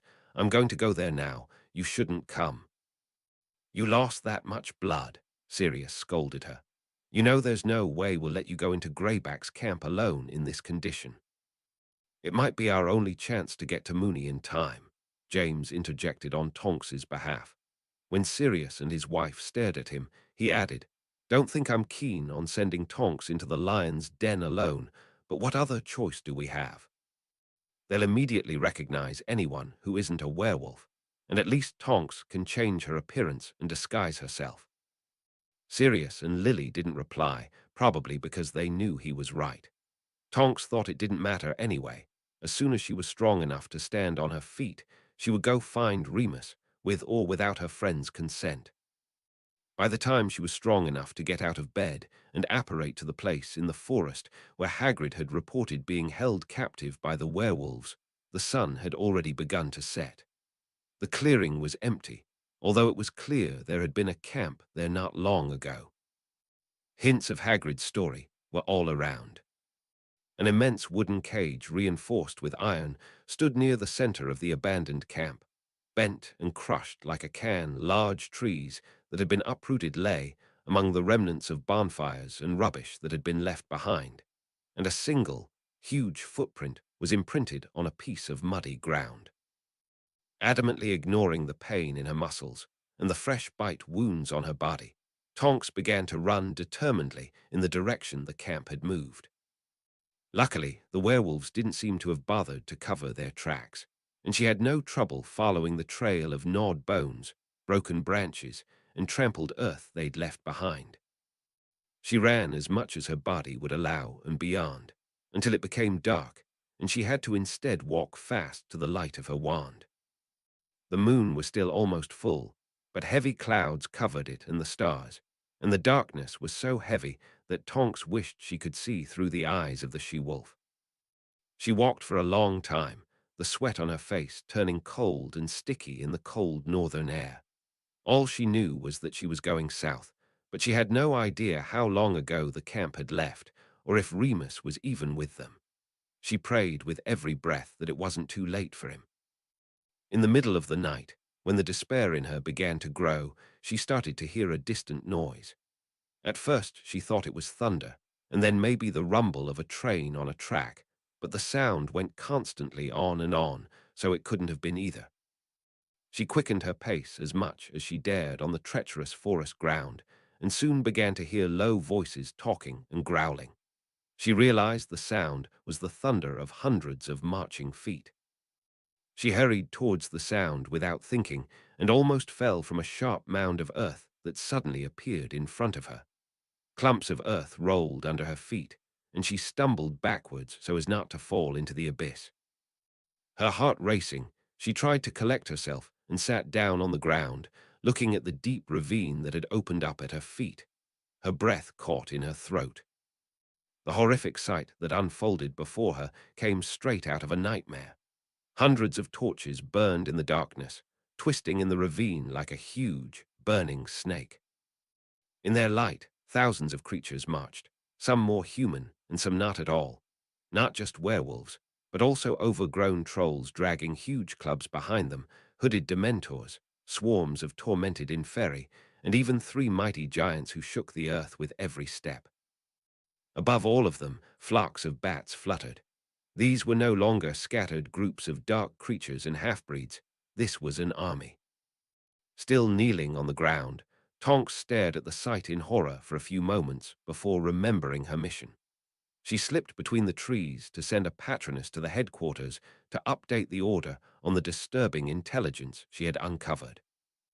After that, she tucked her wand securely inside the ragged coat she was wearing in order to infiltrate the werewolf camp, and began the careful climb into the ravine under the cover of darkness. The whole way she reminded herself not to stumble, and was comforted by the thought that she would be able to brag about her excellent climbing skills to Remus after she rescued him. She quickly caught up with the marching army. She lurked behind some trolls who were walking in the rear, covering her nose so as not to choke on the awful stench that emanated from them. After a few minutes, their attention was diverted by the cry of a night bird from the trees outside the ravine, and they began to growl and wave their clubs at it. Tonks took the opportunity to slip past them, sticking to the rear of a group of shabby werewolves. After a few more minutes of walking, when she allowed herself to get closer and walk beside them, she realized it was actually a group of suspicious-looking female werewolves who were marching barefoot children between them. Until that moment, Tonks had never stopped to wonder if werewolves had children, and if those children were born muggles, wizards, or werewolves. Initially, she thought the presence of the female werewolves might play in her favor, but she soon realized they were not keen to take her in. The moment she got too close, they started pushing and muttering threats at her, so she hurried forward. A short distance in front of the women marched a group of werewolves carrying torches. Tonks scanned their ranks, looking for a figure who resembled Remus, but she couldn't see much.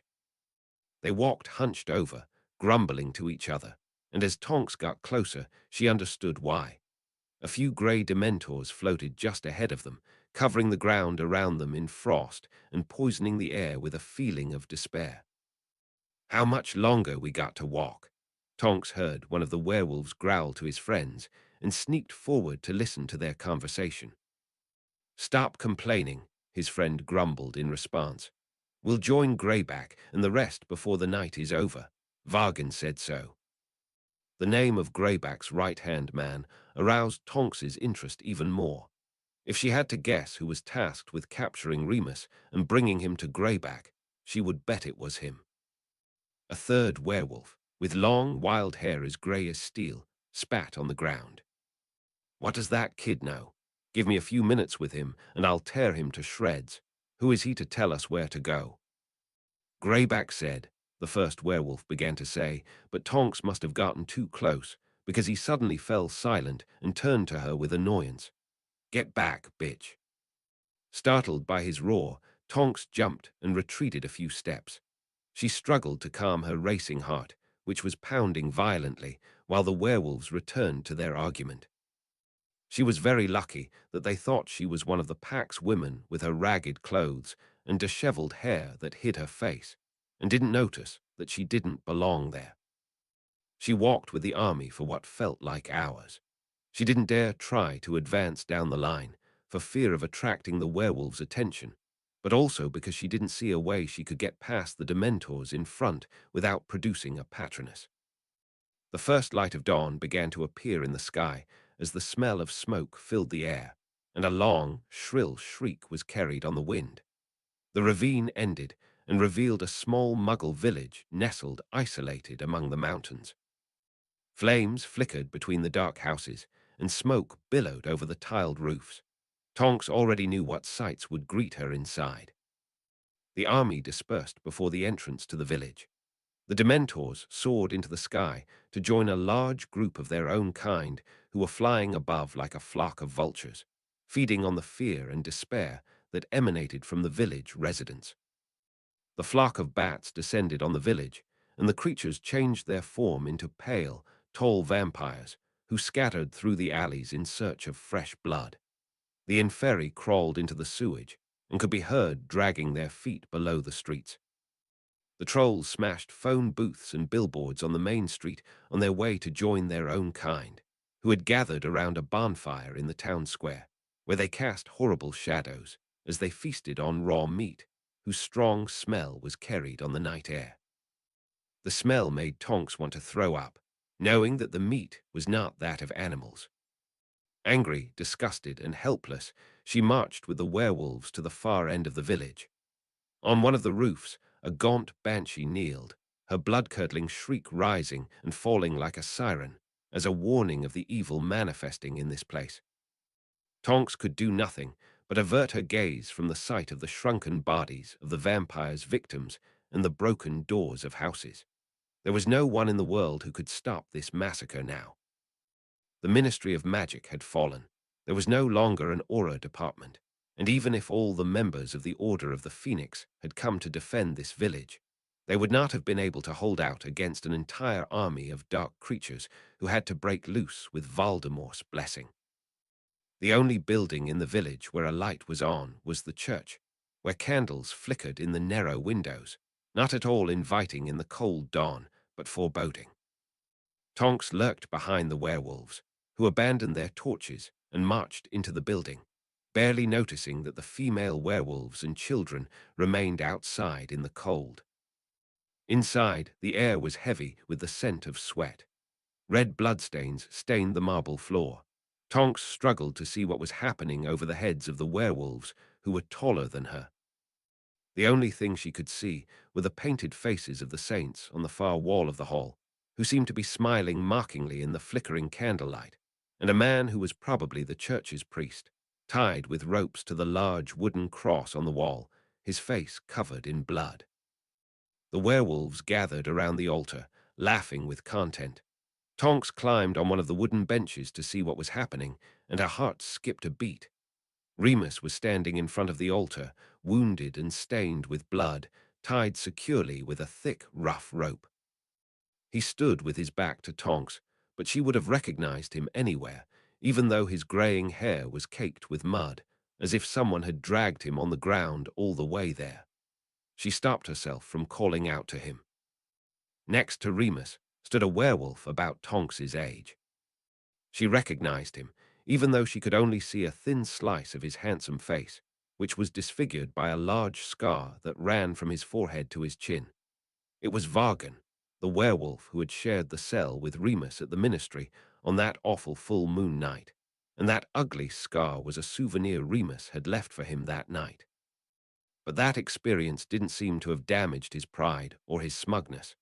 He looked very confident and pleased with himself as he paraded Remus in front of a third werewolf who was sitting casually on the altar. Tonks knew exactly who he was, even though she had never seen him before. His hair and rough stubble were grey as steel, but despite his advanced age, his body was so muscular that it stretched and expanded the black robe he was wearing, which resembled the elegant black robes the Death Eaters used to wear, only his was dirty and neglected. Vicious yellow eyes glowed under thick eyebrows, and when he smiled a smile full of sharp yellow teeth, he looked much more like a wolf than a man. It was Fenrir Greyback. "Remus, my dear boy," he said in a hoarse, rough voice, marking, "welcome home." "We found him during the full moon near Lyle Lupin's old house, exactly where you said he'd be, Greyback," Vargan said in a satisfied tone, like a child eager to get praise from his father. Greyback ignored him, continuing to talk to Remus. "You know why you're here, Remus." When Remus just stayed silent, he continued, "The Dark Lord wants you to pay for what you did to his Death Eater. Honestly, I'm proud of you for finally embracing your true nature and tasting blood. I knew one day you'd get tired of playing the nice, well-behaved wizard and realize you're one of us." Remus mumbled something that Tonks didn't hear. It was probably some kind of insult because in response, Vargan slammed a hard fist directly into his stomach, causing him to double over and collapse onto the floor with a groan. While he was lying there, Vargan continued to hit him with obvious pleasure to the sound of his friend's shouts of encouragement. Greyback took a deep gulp from a bottle of ceremonial wine and wiped his mouth on his sleeve while watching the scene with interest. Tonks bit her tongue to stop herself from yelling at Vargan to stop, but she probably failed to stifle a gasp at the sight of the abuse because one of the werewolves who was standing in the back suddenly turned to her and called out, "Who the hell are you?" Tonks's heart jumped to her throat. Dozens of dangerous eyes were fixed on her. "You again," the werewolf with the grey hair she'd listened to during the walk shouted. "I thought I told you to fuck off." She tried to jump over the bench and slip away, but he was faster than her. He grabbed her by her hair and dragged her into the crowd without mercy, his claws scratching her scalp. "What have we here?" Greyback asked in a hungry voice while Tonks fell at his feet. She found herself kneeling on the filthy floor next to Remus, but she didn't dare look at him, even though she clearly felt he was giving her a meaningful look. "This one's been trailing us for hours," the werewolf said in a cruel tone, and pushed Tonks back to the floor violently when she tried to get up. "She needs to be taught her place, doesn't she, Greyback?" "I know her," Vargan said before Greyback could rule on Tonks's fate. He pushed the werewolf who was holding Tonks aside roughly and pulled her up to look at her up close, cupping her face in his hand. She struggled to turn her gaze away so as not to meet his eyes. He sniffed her face, and she was disgusted as she felt his hot breath on her cheek. "Yeah, you look different now, but I'd recognize your scent anywhere. You're that aura from the ministry," he laughed mockingly in her ear. "Funny how things work out, isn't it? Once you hunted us like animals and locked us in cages, and today you're nothing but the lowest of the low of the female werewolves. You're a fresh wolf, I can smell it. Did you come to beg for scraps?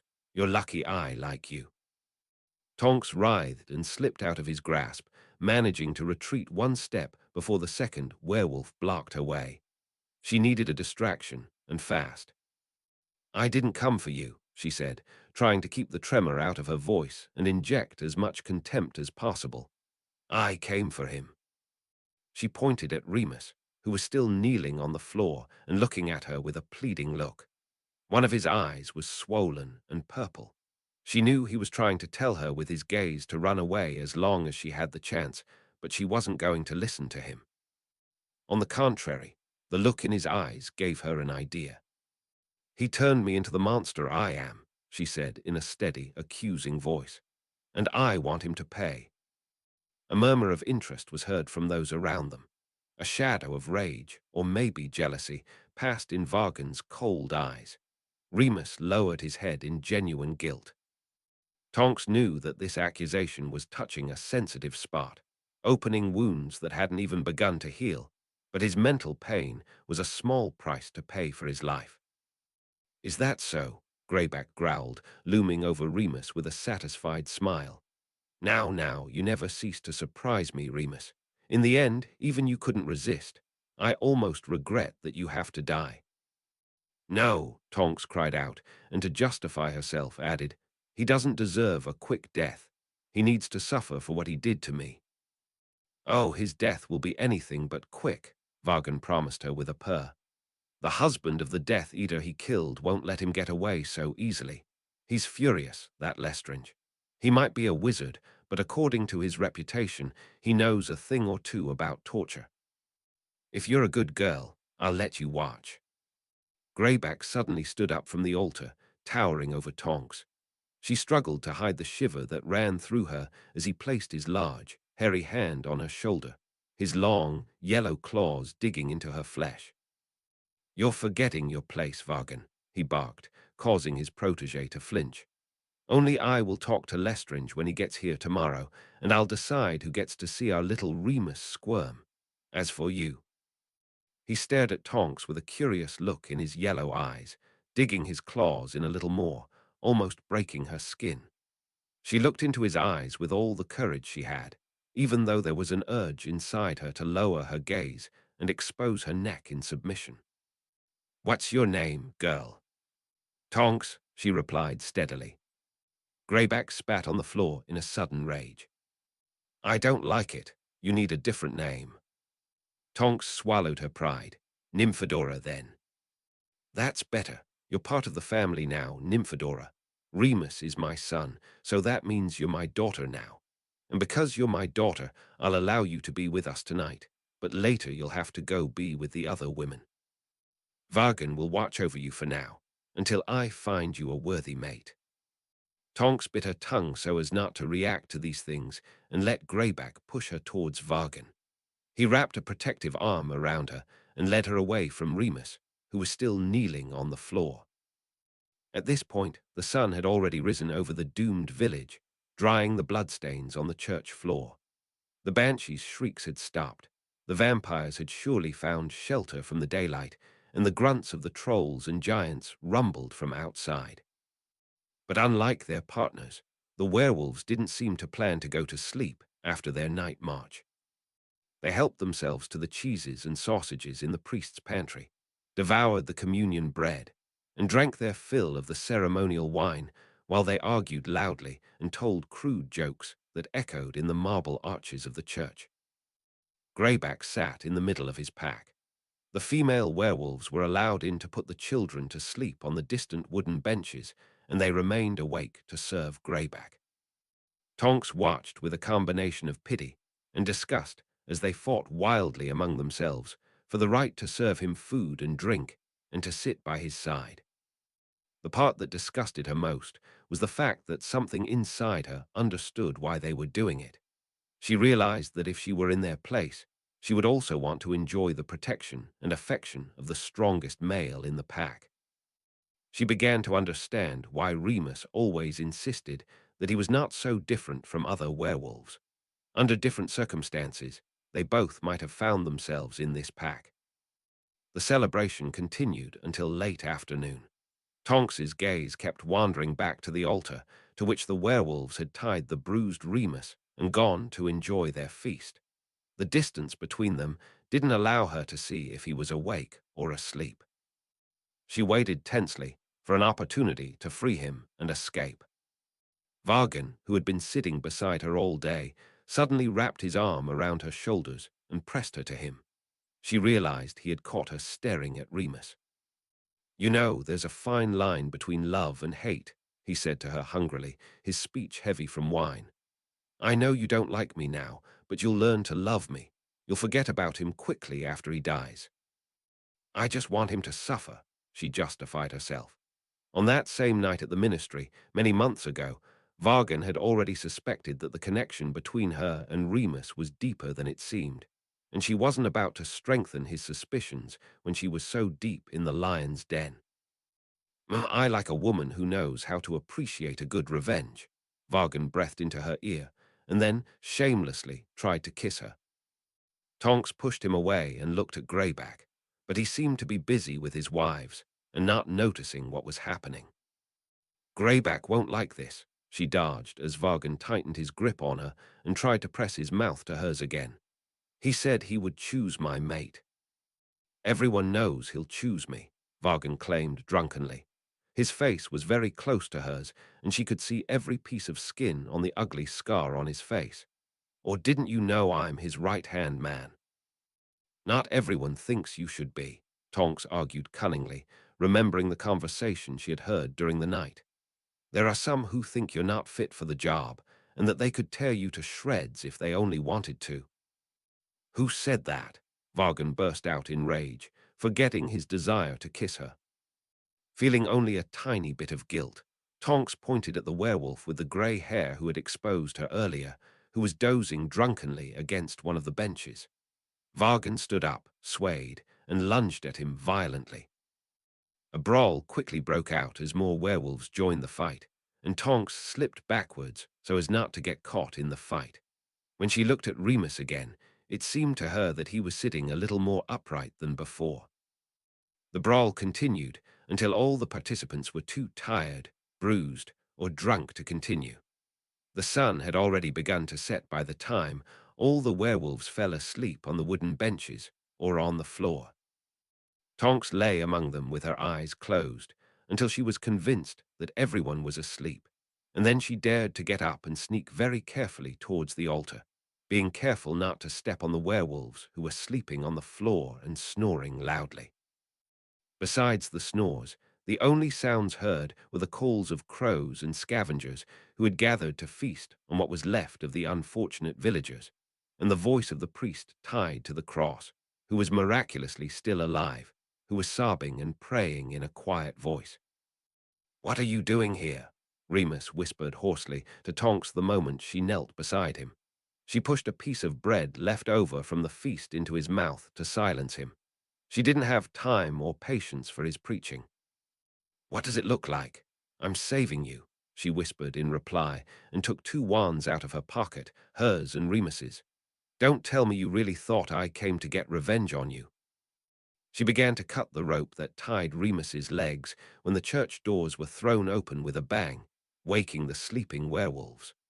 Tonks could do nothing but push Remus's wand into his hands, which were tied behind his back, and move away from the spot before anyone noticed she was there. Half a dozen wizards dressed in black robes walked in. Tonks managed to recognize 2 of them, who were walking in the lead. There was no mistaking the gaunt faces of the Lestrange brothers, who had starred in multiple wanted posters since their escape from Azkaban a few months earlier. "Where is he?"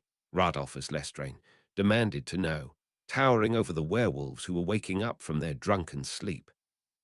"Mr. Lestrange," Greyback said in a voice so fawning and oily that for a moment Tonks wasn't sure he was the one who had spoken. "Please follow me." He pushed a few drunken werewolves out of his way and led the Death Eaters towards the altar. Tonks, who had slipped between 2 of the benches near the altar, followed what was happening tensely, holding her wand in her pocket. From her hiding place, she couldn't see if Remus was making any attempt to free himself. "Is this the animal that murdered Bellatrix?" Lestrange hissed as he loomed over Remus's bruised figure. "It is, sir," Greyback replied obediently. From up close, Tonks saw that he looked a little nervous. "If I may, what does the Dark Lord plan to do to him?"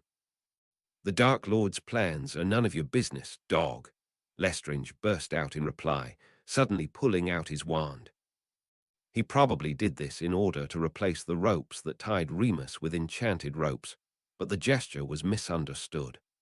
Vargan, who suddenly appeared next to Greyback, sent out his hand with animalistic speed and gripped Lestrange's wrist. "Speak to Greyback with respect, scum," he shouted in the wizard's face. Tonks didn't know if he always took his leader's honor so seriously, or if he was still sensitive about his status after she had told him what the other werewolves thought of him. "How dare you touch me, you filthy creature!" Lestrange shouted, while the other Death Eaters raised their wands. "That's enough," Greyback thundered and pushed Vargan aside. "You're going to let him talk to you like that, Greyback," the young protege said, adding fuel to the fire. "You're going to let these little wizards disrespect you." Greyback bared his teeth at him. In any other situation, he might have apologized to Lestrange. It was as clear as day that it was important to him to be on Voldemort and the Death Eater's good side. But in front of his entire pack, he had no choice but to defend his honor, even at the cost of his alliance with Voldemort. Without saying a word, he nodded his head towards Lestrange and the other Death Eaters. In the next moment, a huge commotion broke out as the werewolves, eager for a fight, attacked the wizards and they fought back. The church was filled with wild screams, curses, and flashes of red, purple, and green light. Knowing this was their chance, Tonks jumped to her feet. Remus must have thought the same thing because he was already on his feet, the ropes falling to the floor. Tonks ran towards him.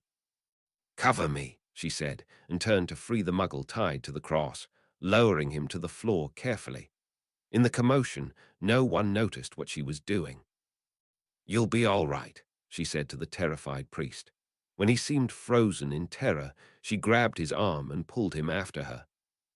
She looked for Remus, who was no longer standing next to the altar, and found him busy hexing Vargan instead of fleeing for his life. "Come on," she shouted at him. Reluctantly, Remus cast a dancing feet spell on Vargan and left him to tap dance in the middle of the brawl, while the three of them ran towards the door. "He's escaping," someone shouted behind them. Tonks hexed a confused werewolf who was blocking their way, and they burst through the church doors without looking back, a red, stunning spell flying over their heads. Outside, the setting sun was blinding after the gloom inside. They turned and ran along the deserted street, skipping over the leg of a troll who was dozing in the middle of the road. Another stunning spell almost hit Tonks, and Remus led her into one of the alleys to escape their pursuers. They jumped over a house fence. The confused priest, stumbling and panting, crossed the yard and jumped over the fence on the other side. From there, they reached the cover of the trees in a matter of moments. There, hidden from the eyes of their pursuers for a moment, Tonks grabbed the other two and apparated to a safe place.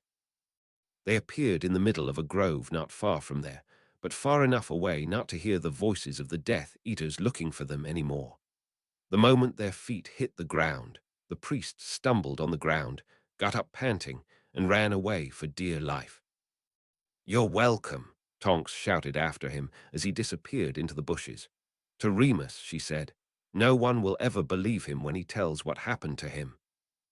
Remus didn't reply, just pulled her into a bone-crushing hug. She remembered that her body was still sore from the full moon and the werewolf's bites, but she imagined it was nothing compared to Remus's injuries. "Are you all right?" he asked, as if she were the one who had been rescued from torture and execution. "Am I all right? I wish you hadn't gone there for me," Remus continued in a tense voice. "This whole thing could have ended much worse."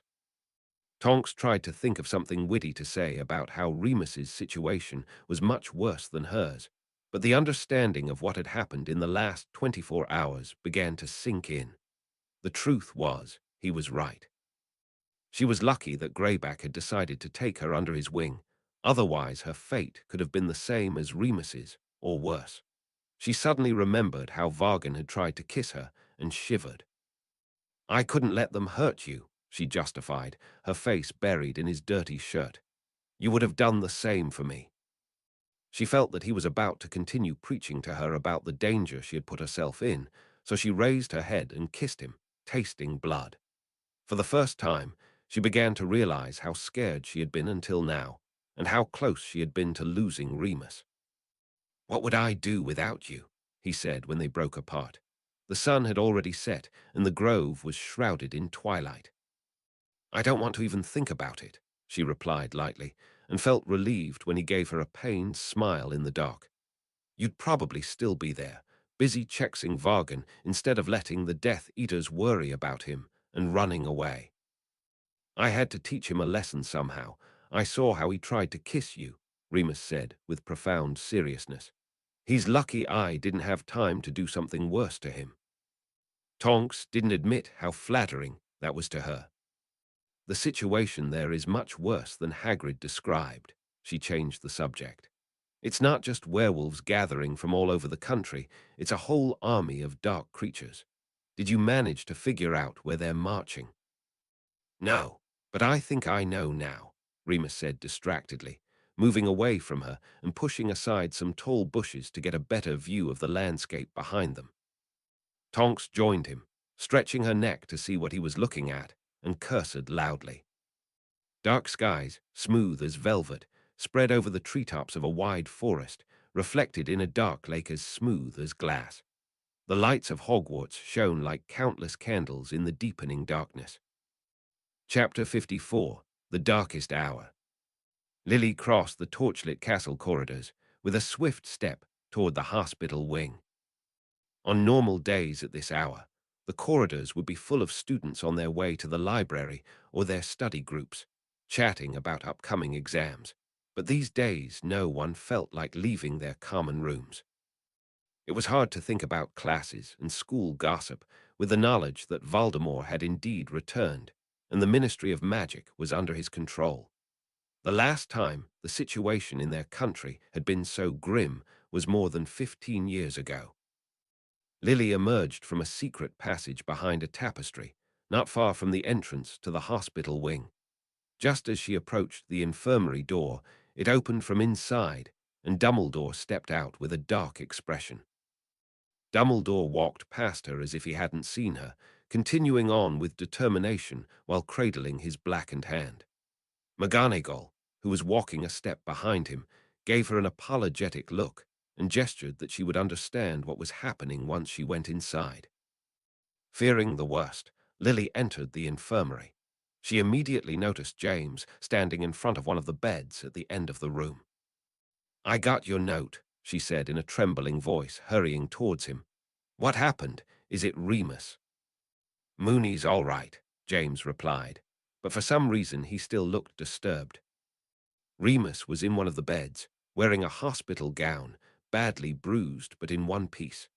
Tonks, wearing ragged clothes and her wild hair gathered in a high bun, was sitting next to him on the bed. Feeling immense relief, Lily pounced on both of them in a hug, even though they smelled like a combination of dried blood and wet dog. "I thought we'd lost both of you," she said and smiled at them, but they didn't look particularly happy. "What happened?" "The situation isn't good," Remus said when no one else spoke.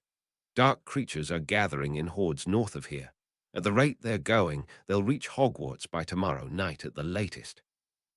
Lily refused to believe what she was hearing.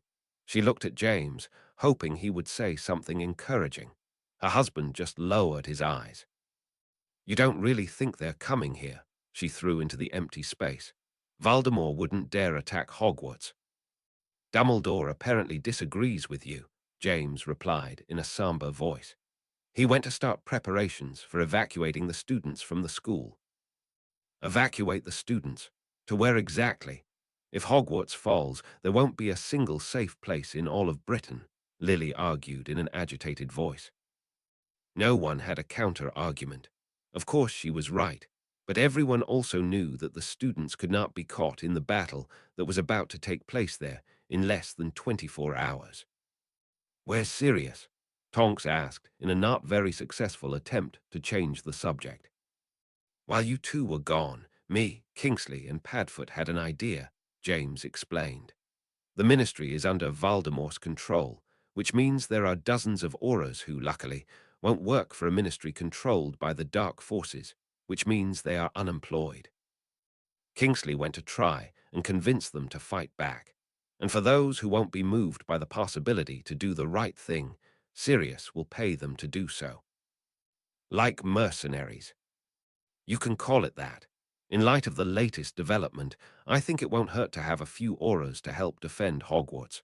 I've already updated Sirius on the situation and told him to hurry. He waved the two-way mirror he used to communicate with Sirius. Lily was overcome with restlessness.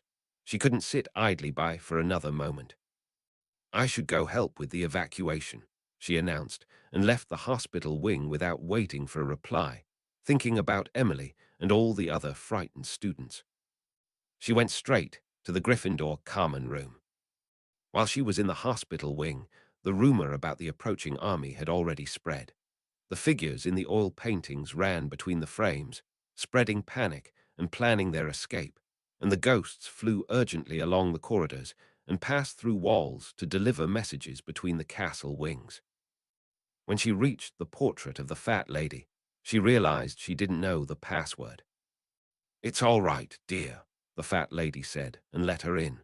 She apparently understood that Lily was needed inside, and she was right. The panic in the Gryffindor common room was immense, crashing onto Lily in a deafening wave. McGonagall, after giving the students the hard news, regained control over the chaos with great effort. "There's no need to panic," she explained to the students in a confident and calming voice, although it didn't help to calm the younger students. "You will all be evacuated from school in an orderly manner long before the dark forces get here. What if we want to stay and fight?" Angelina Johnson from the 7th year asked loudly, and some of her friends nodded in agreement. "Students who are 17 can choose to stay and help, but everyone else is the responsibility of the school staff and must be evacuated in the next hour. I would ask you all to pack your belongings and gather here again in half an hour. Prefects, please help any students who need assistance." When the students remained frozen in their places, she urged them loudly, "Go on." Pandemonium broke out as all the students tried to get to their dormitories at the same time. In the chaos, Lily managed to catch Emily's eye and take her aside. "We want to help too," Emily said steadily, although she looked quite pale. Lily suddenly noticed that she looked much more mature than a year ago. "The best thing you can do is get to a safe place," Lily replied. "We will send Billy to take you to headquarters. You can take Margaret and Jenna. You'll be safe there." "This is not the time for arguments, Emily," she interrupted her daughter with uncharacteristic impatience, starting to think that Emily didn't understand the seriousness of the situation. "Please, go get your things." Emily gave in reluctantly and went with her friends to the girls' dormitory. Lily, already feeling a little drained, let out a quiet sigh. She knew that Emily was surely angry with her and disappointed, but she also knew that there was no chance a first-year student could handle what was about to take place there. The common room had already emptied, except for a few 7th and 6th-year students who had chosen to stay. They all watched McGonagall, who was in a heated argument with Ron, Hermione, and Ginny. "I don't care how many hours you've practiced defensive spells this year," the head of house told them firmly, her nostrils flaring in anger. "You are still minors, and that means you are under the responsibility of the school. You will absolutely not be staying here." "I'm sorry, Professor, but I don't think you can force us to go," Hermione said with uncharacteristic audacity, her prefect badge glinting on her chest. "What will you do? Give us detention or take points? There's a chance the school won't even exist tomorrow." McGonagall's lips tightened into a thin, pale line. "I'll deal with you later," she said in a final tone, and turned to go help the evacuating students. "Don't think we'll hesitate to drag you out of here by force if it comes to that." As she passed Lily, she gave her a look of despair and asked her to contact Marley and Arthur before going up to the girls' dormitory. Lily nodded at her and went over to the three of them. "Let's talk over there," she said to them before they could open their mouths, and led them to a distant part of the room, out of earshot of the curious spectators by the fireplace. "Professor McGonagall is right," she told them in a quiet voice. "We know you have good intentions, but there's not much you can do here." "We know more defensive spells than they do," Ron argued, gesturing to the older students. "Why can they help and we can't?" Lily was about to explain to him that the school staff could not stop adult wizards and witches from taking part in the fight, no matter what their abilities, when Ginny suddenly spoke. If Harry were here, you'd let him stay. Lily was struck mute. She wanted to say that no, she would never put Harry in such danger no matter how well he knew how to take care of himself. But the knowledge that Harry was actually going to be there during the battle unsettled her. What could have been is not important, she found herself saying finally, thinking it was something Severus would have said. I think you don't understand the seriousness of the situation. The battle that is about to take place here will be bloody, a battle none of us, maybe except for Dumbledore, have ever seen before. There is no reason or need for you to be here when it happens. Her speech didn't seem to convince them. Hermione looked a little paler, but her determination hadn't weakened. Realizing that she wouldn't convince them, Lily asked, "At least can you help with the evacuation for now? You're still prefects." To this, Ron and Hermione agreed and went towards the dormitories. Lily found herself alone with Ginny, who was looking at her as if she was stopping herself from saying something harsh. "This is all happening because of you, you know." Lily had a feeling that Ginny wanted to criticize her, but this was not the accusation she expected to hear. She didn't have to ask the girl what she meant because she explained on her own. "This is all happening because you had to come back and interfere with everything. It was only a matter of time before Voldemort returned to a position of power." Lily justified herself.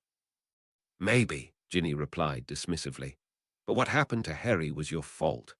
Mr. Potter went and destroyed that thing that Voldemort wanted, and in revenge he took Harry.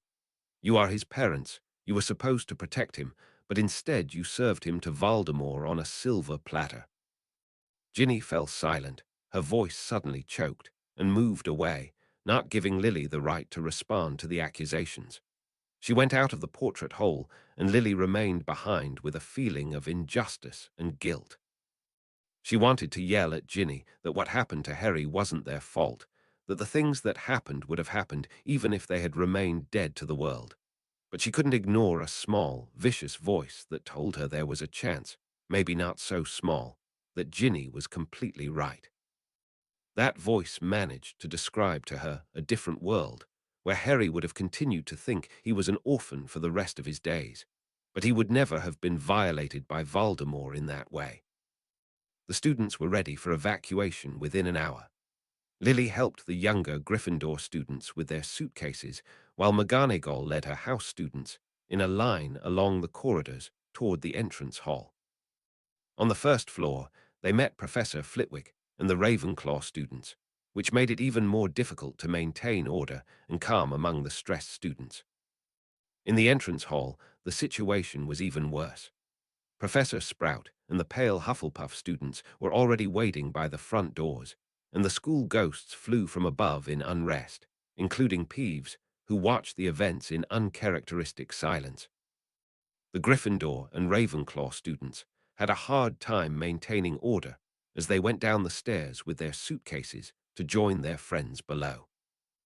In the middle of the staircase, Lily noticed James, who was helping some seventh-year prefects to fix the vanishing step that was there to help the younger students get past.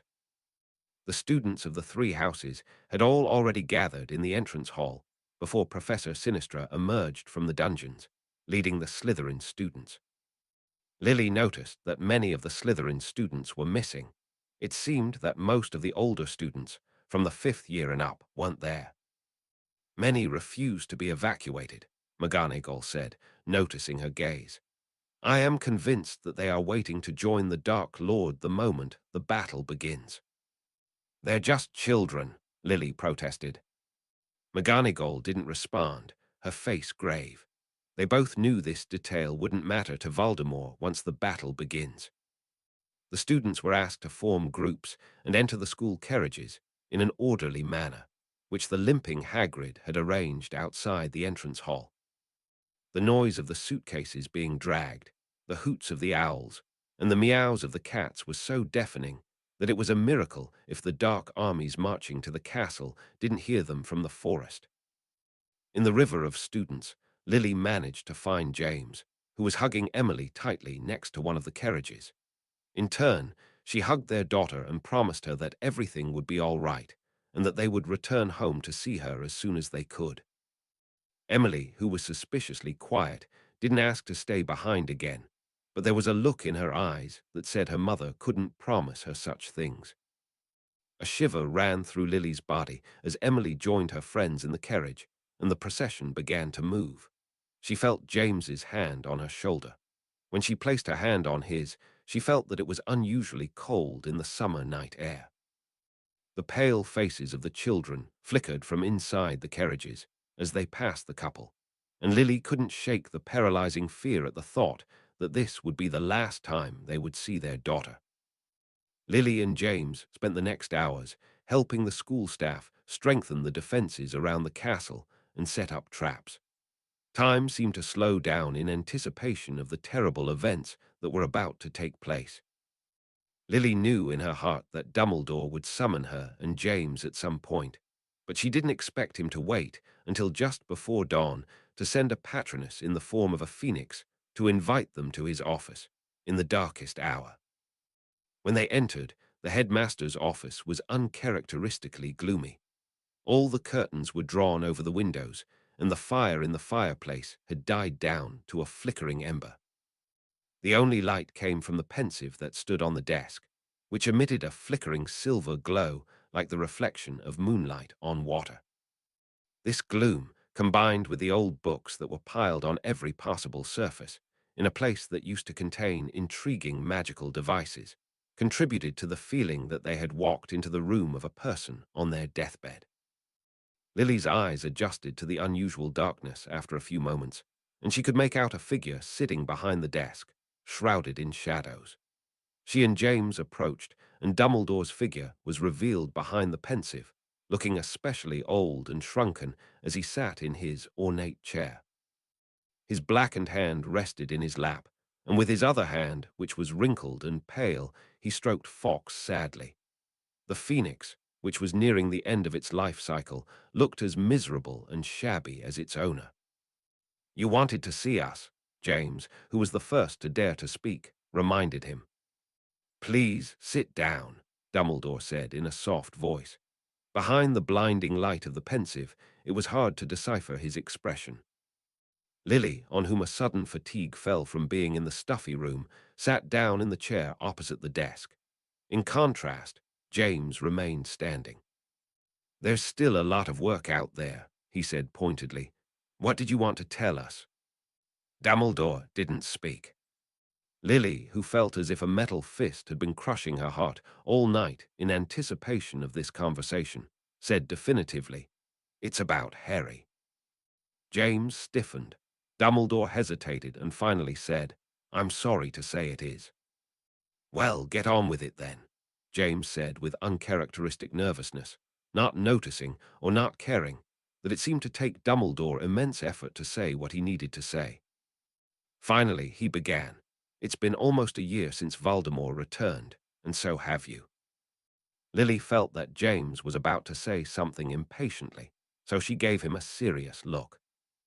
"The question of how you survived that night has kept me awake through many nights. Another question, one which had plagued me for 10 years after the night you supposedly died, was how Harry, who was only a baby, survived the killing curse, and what was Voldemort's true fate. That question was answered, at least partially, in Harry's first year at Hogwarts. Voldemort, no more than a distorted shadow of himself, latched onto the body of a wizard named Quirrell, a teacher at the school. Dumbledore paused for a moment with an expression of regret and self-failure. Lily and James had already heard this story, and they didn't comment on it as Dumbledore brought it up again. James glanced at his watch impatiently. Lily knew he was only doing it because he was no less afraid than she was to hear more bad news related to Harry. It soon became clear that Voldemort was unable to touch Harry, even while residing in another wizard's body. Quirrell met his death when he tried to touch Harry, who was just an 11-year-old boy.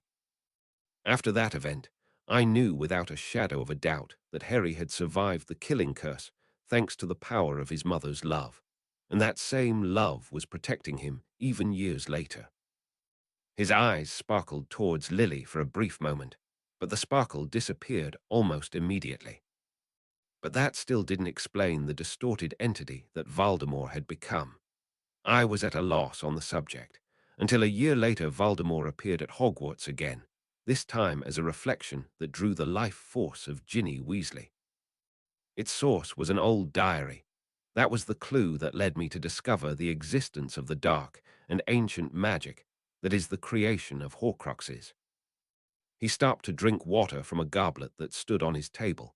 His pale hand was shaking visibly. An unpleasant memory of her grandfather in his last days surfaced in Lily's mind, and she feared what that meant. For 2 years I gathered clues about the nature and number of the Horcruxes that Voldemort had created, until he returned to a tangible body a year ago, and the fact that you had been alive all those years was revealed. But then, your reunion with your son raised more unsolved mysteries. If you survived the killing curse in the same way as Harry, why was he left with a scar, but no mark was seen on you? Why did Voldemort disappear only after he tried to kill Harry, but not you? I was convinced that your appearance in the graveyard when the Priori Incantatem was activated was a clue to what had happened 14 years earlier. But I couldn't decipher why you appeared together with the echoes of the people Voldemort had killed after you, if you were alive and they were dead. What happened at the Riddle family home a few weeks ago reinforced my assumption that the power of Lily's love was what saved Harry that night, and perhaps even destroyed Voldemort's body. It is even possible that the event bound you to Voldemort's magic, and that is why you were summoned to the graveyard last summer. But that still didn't explain Harry's unique connection to Voldemort. Don't start with that prophecy again, James warned in an agitated tone when Dumbledore paused, as if the long speech tired him out. No, I am not talking about the prophecy, Dumbledore said, although everything began with it, and it is destined to end with it. Yes, James, I know you refuse to believe in the power of prophecies, and you are right to say that prophecies fulfill themselves. There is no doubt that the prophecy about Voldemort and Harry fulfilled itself the moment Voldemort chose Harry to be the child of the prophecy, and thereby made him his equal. If Voldemort would have chosen to ignore the prophecy, the events of the last 15 years would have unfolded much differently. However, I did not call you here to discuss the prophecy.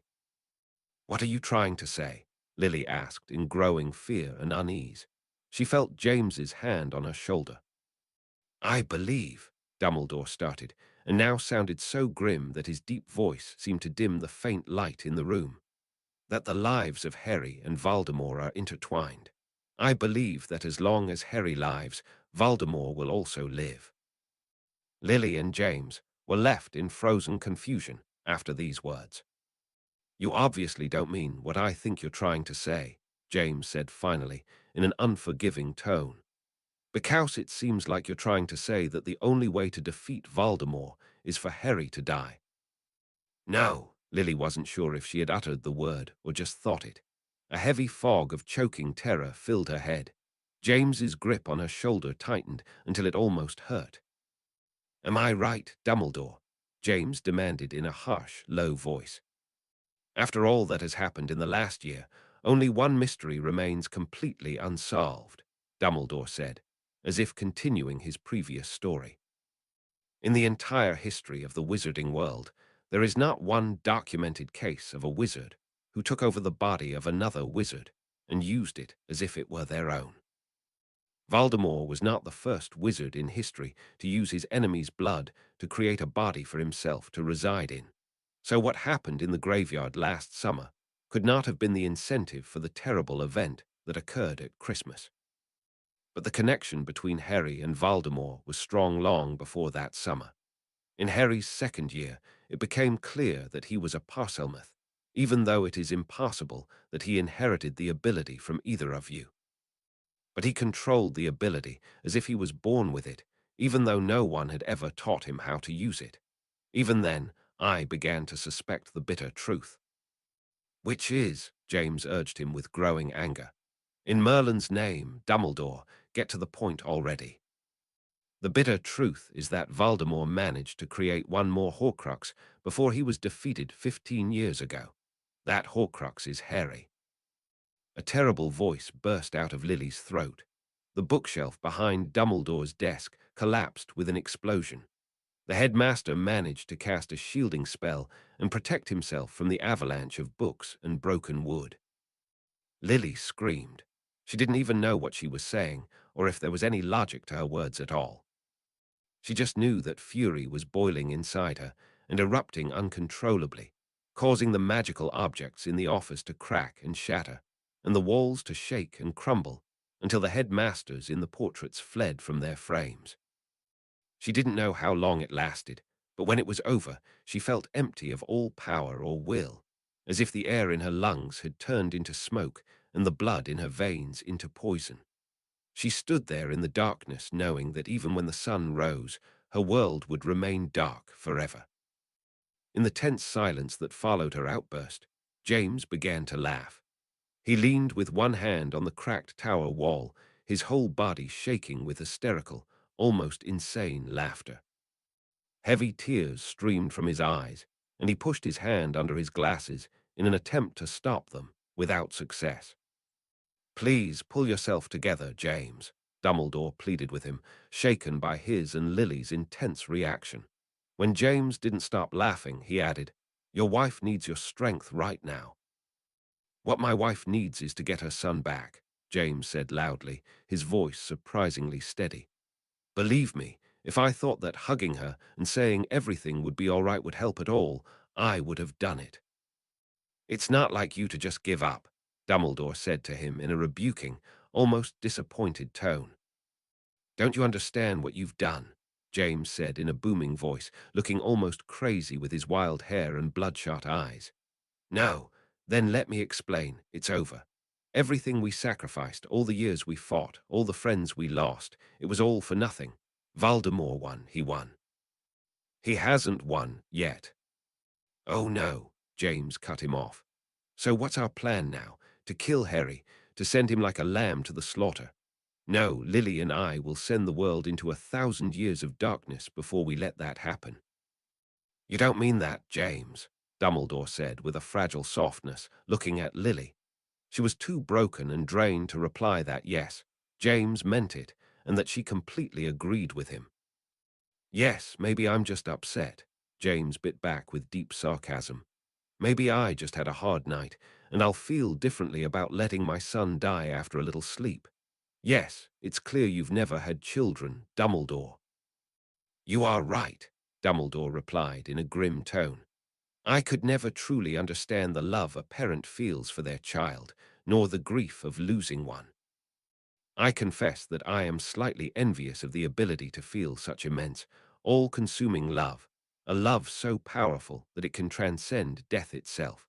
Were you aware that I was the one who chose the inscription on your grave?" The change of subject was so sudden that James was caught off guard. Lily was barely even listening at that point, drawing deeper and deeper into herself. "What does that have to do with anything?" James asked angrily. "Are you actually turning senile?" "No, James," Dumbledore said patiently. "The inscription I chose was, 'The last enemy that shall be destroyed is death.'" Lily felt as if the words had taken away her last breath. She shut her eyes. "Yes," she heard Dumbledore's voice as if it was coming from very far away. "There are fates worse than death. That is something Voldemort doesn't understand, but you do. You were willing to give your life to save that of your child. You died for him without a moment of hesitation. That was the power that defeated Voldemort then, and it is the force that will end him now." "We don't have to listen to this nonsense," James said. "You have no idea what you're doing. You never have. Just leave us alone." Lily barely noticed that James was taking her hand and leading her out of the ruined office. Chapter 55, Invictus. Hogwarts Castle had never felt as empty as it did on the day before the invasion of the Army of the Night. The figures in the portraits fled for their lives to frames in safer places. The students had long since been evacuated, and even the suits of armor had left their posts and instead marched to the castle entrances, where they stood in neat rows to welcome the invaders. James had rushed through the corridors and halls all day, running up and down the staircases and sweeping through the secret passages, with such urgency and determination that he almost managed to convince even himself that there was nothing more important in the world than preparing the castle for the imminent battle. He didn't know where Lily was. When the first rays of dawn peeked over the horizon, he had left her in the defense against the dark arts office, after a long hour during which neither of them had opened their mouths. To talk, to embrace, to cry, it felt pointless and foolish. So each of them had chosen to deal with the new reality in their own way, Lily in a long and gloomy silence, and James in non-stop preparation for the invasion. He didn't tell anyone, not even his close friends, about the news Dumbledore had given them that night. The headmaster had tried to send him a few messages during the day. James ignored the Phoenix patroness that spoke to him when he was helping Sirius decide where to place auras in the East Tower, and left to check on the house elves in the kitchens, leaving his confused friend behind. He also didn't bother to listen to Hagrid when he tried to convince him to get down from the wall above the greenhouses, which he was fortifying with magical defenses. Only when the day was nearing its end did James not suspect when McGonagall sent him to the Gryffindor common room to try to wake the blackened portrait of Godric Gryffindor and ask for his advice on how to defend the castle. But after he passed through the hole behind the portrait, he realized he had fallen into a trap because Dumbledore and Lily were waiting for him there. He felt a little like he had entered some gloomy dollhouse. The round common room felt smaller and more cramped than it had when he was a student.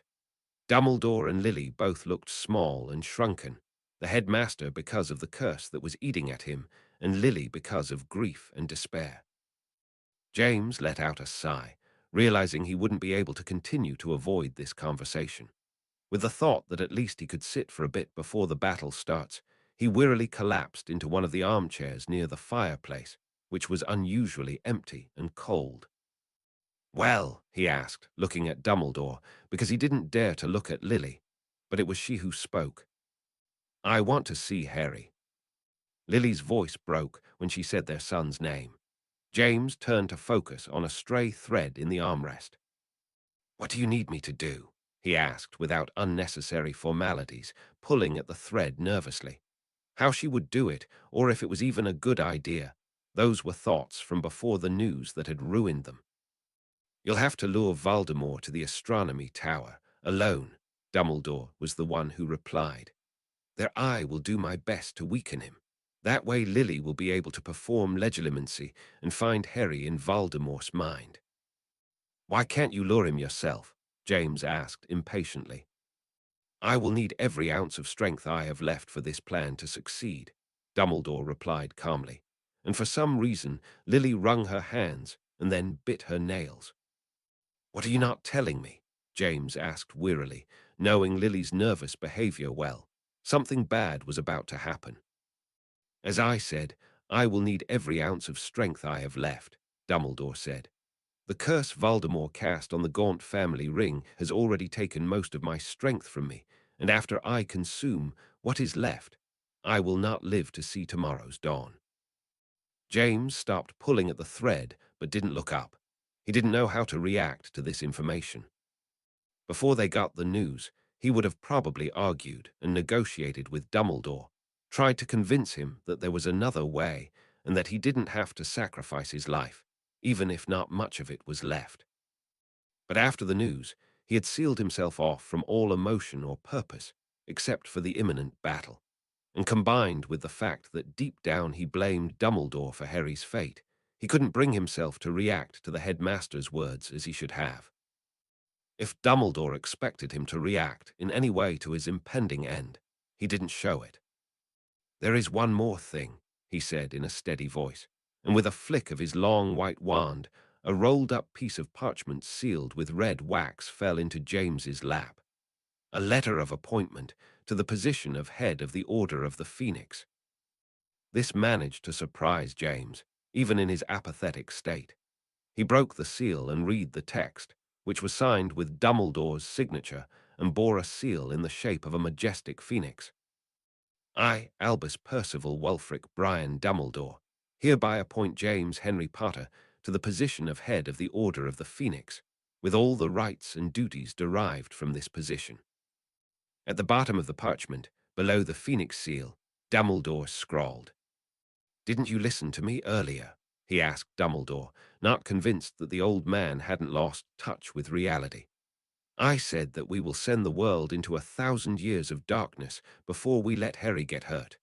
According to what you claim, that means we will never defeat Voldemort. What use is there for the Order in such a world?" "That's what you said, and yet you spent the whole day preparing the castle for battle," Dumbledore replied, and a spark of his annoying glint flickered in his eyes.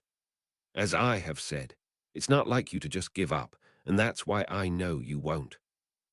He got to his feet and straightened the simple wool robe he was wearing with pale and thin hands. It was a stark contrast to the colorful robes he had always used to wear. He looked at each of them for a brief moment, without any trace of fear or resentment, and in the face of their grim looks said, "To the well-organized mind, death is but the next great adventure." With that he left the common room, leaving the Potters alone. The last ray of sunlight then disappeared below the horizon, and the room was left in darkness. James managed to make out Lily's figure getting up from her place, and then she squeezed into the armchair next to him. They embraced in silence. James pondered the fact that it was so uncharacteristic of Lily to allow Dumbledore to sacrifice himself for the remote possibility of seeing Harry. Or maybe it was in fact characteristic. After all, she herself had been willing to die for their son. Both of them were willing. Both of them had done it. "Tell Harry that." James's voice broke, and he wasn't prepared for it. "I know we didn't have enough time together, but I love him.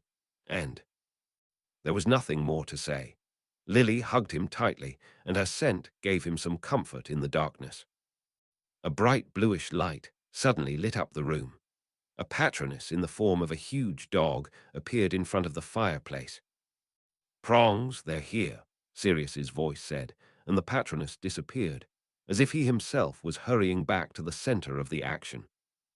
James got up and moved away from Lily as if he had been electrocuted. She didn't argue and just remained seated. "Hide in the shrieking shack. No one will think to look for you there," he said, and then, unable to say any last words, he left the common room. The castle corridors were completely dark.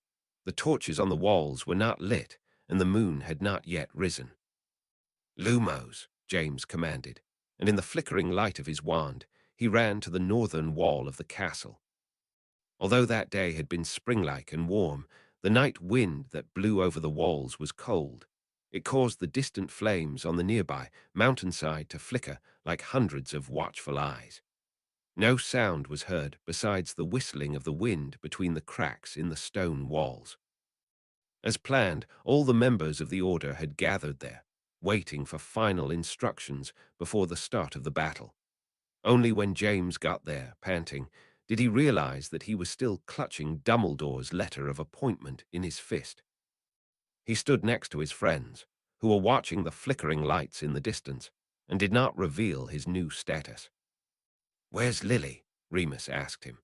Although Madame Pomfrey had to release him from the hospital wing to help in the battle, not all of his wounds had healed. "She's not coming," James replied, not elaborating, and in a louder voice added, "Dumbledore's not coming either." "Why, where is he?" Tonks asked, and a rustle passed among the Order members. James didn't reply. He just handed Dumbledore's letter to the first hand near him, which happened to be Remus's. He read the letter, Tonks peeking curiously over his shoulder.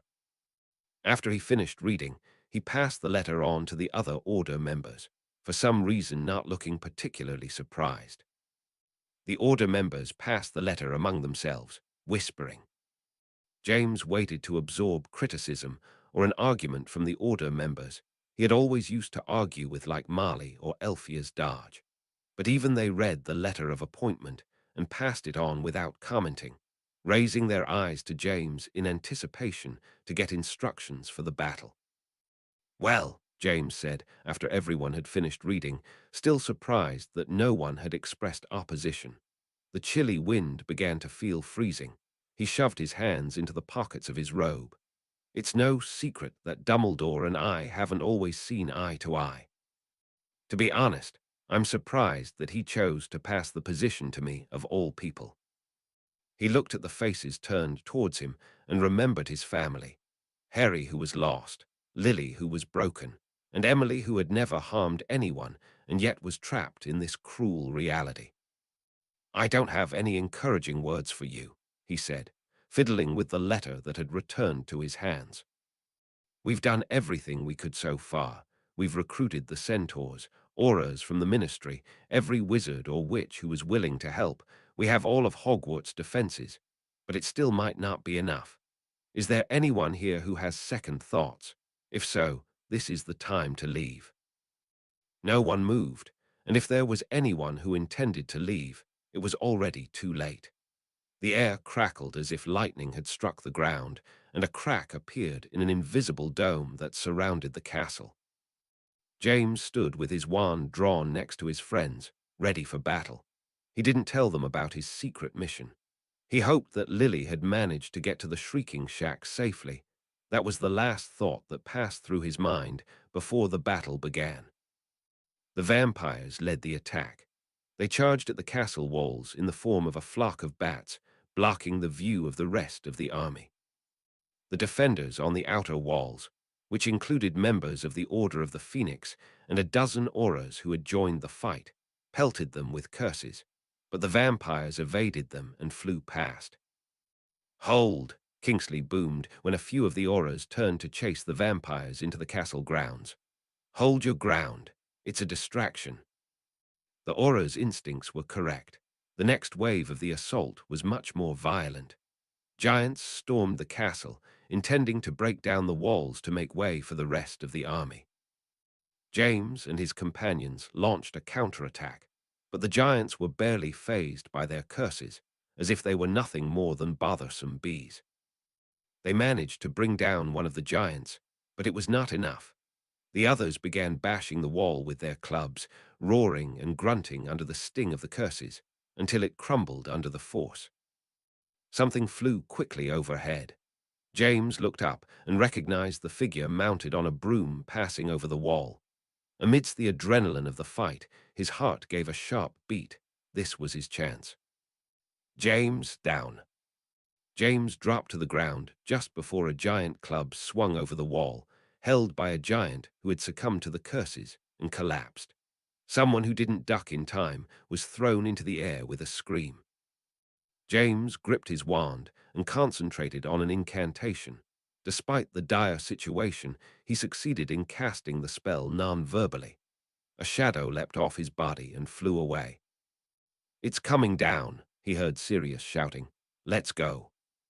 James got to his feet and ran after his friends, the ground shaking under him. He didn't dare look back to see if the place where he had stood a moment ago had imploded as the wall came down. They reached the ground as a cloud of dust and debris engulfed the courtyard. The army of the night was already inside, and the fight was in full swing. Curses flashed, illuminating the figures of the fighters. "Retreat to the castle," James heard Kingsley's voice, reminding everyone of the defense plan. He ran in the direction of the castle, cursing a werewolf that lunged at him out of nowhere. He could already see the shadow of the steps to the entrance hall, when a feeling like being punched in the stomach with a fist of sharp ice made him fall straight to his knees. He didn't feel the pain in his knees at all through the roar of psychic pain that rushed through his very being, threatening to tear him apart. He was overcome with the certain knowledge that Lily and their children would never be safe, that Lily was going to get lost in Voldemort's mind with Harry, and that Emily was all alone in the old Potter house, completely defenseless. It was the end of their family. He would never see his wife and children again. Expecto patronum. The feeling of despair washed off him like dust in the rain, but he was not able to recover as quickly.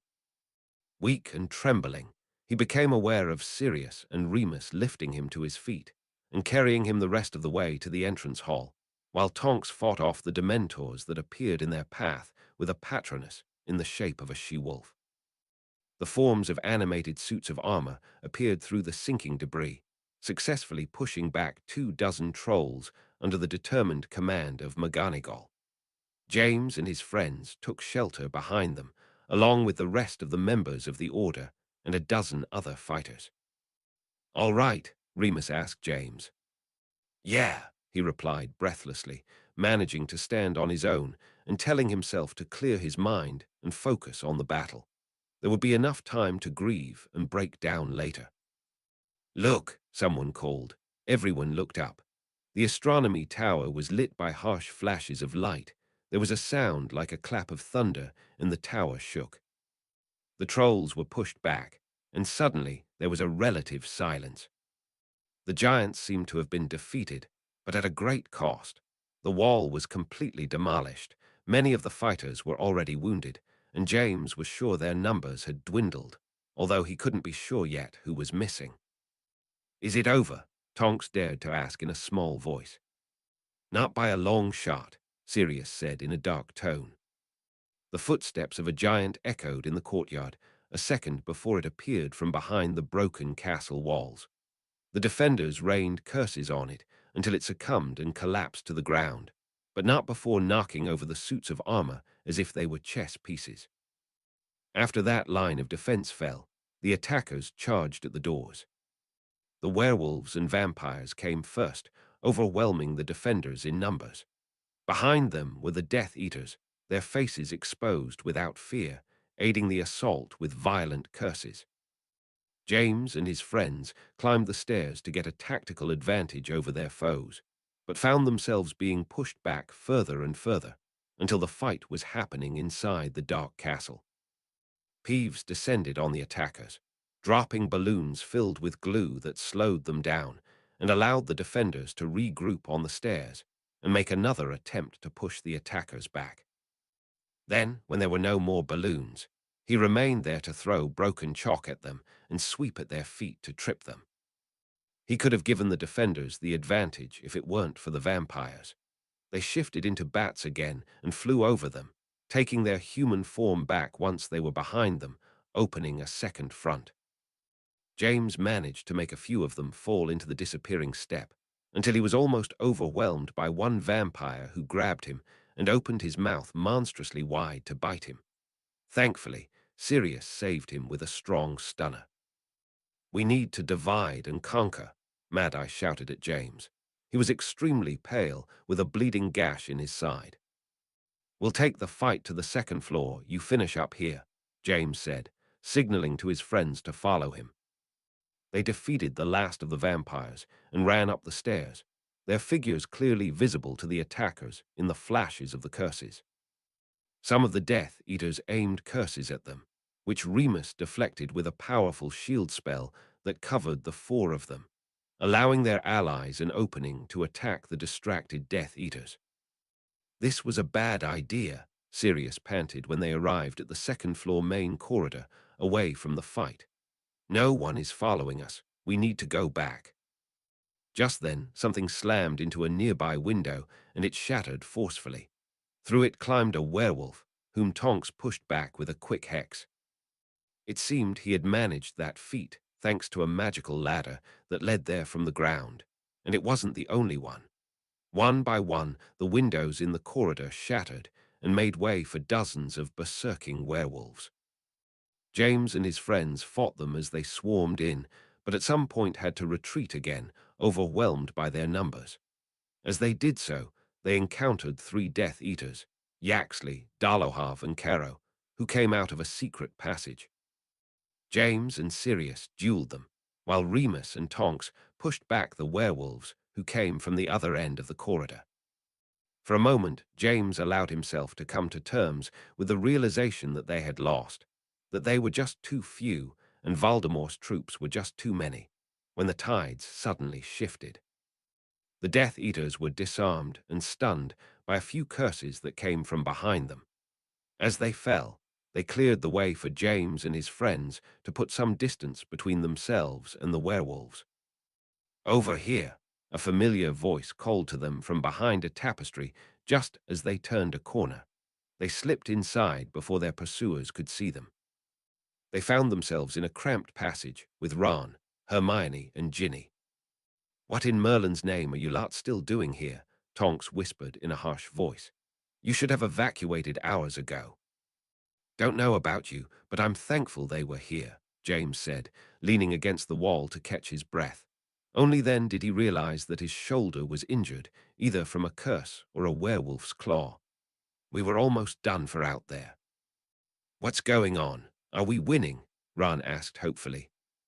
"It doesn't seem that way," Sirius replied with painful honesty. "You three need to get out of here before Hogwarts falls." "We're going to stay and fight," Ginny insisted. "If Voldemort wins tonight, no place will be safe." "There isn't anything you can do," James told her. "It's better if you live to fight another day." Ginny looked away when he spoke to her. "You're not our parents or our teachers. You can't tell us what to do."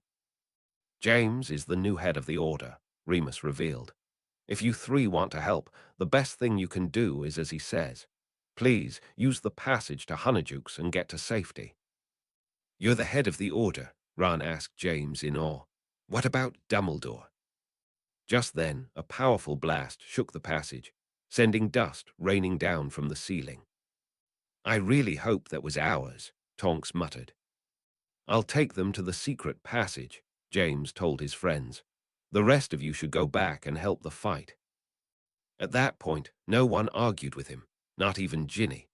They crept out of the passage after ensuring there were no more werewolves nearby and split into two groups.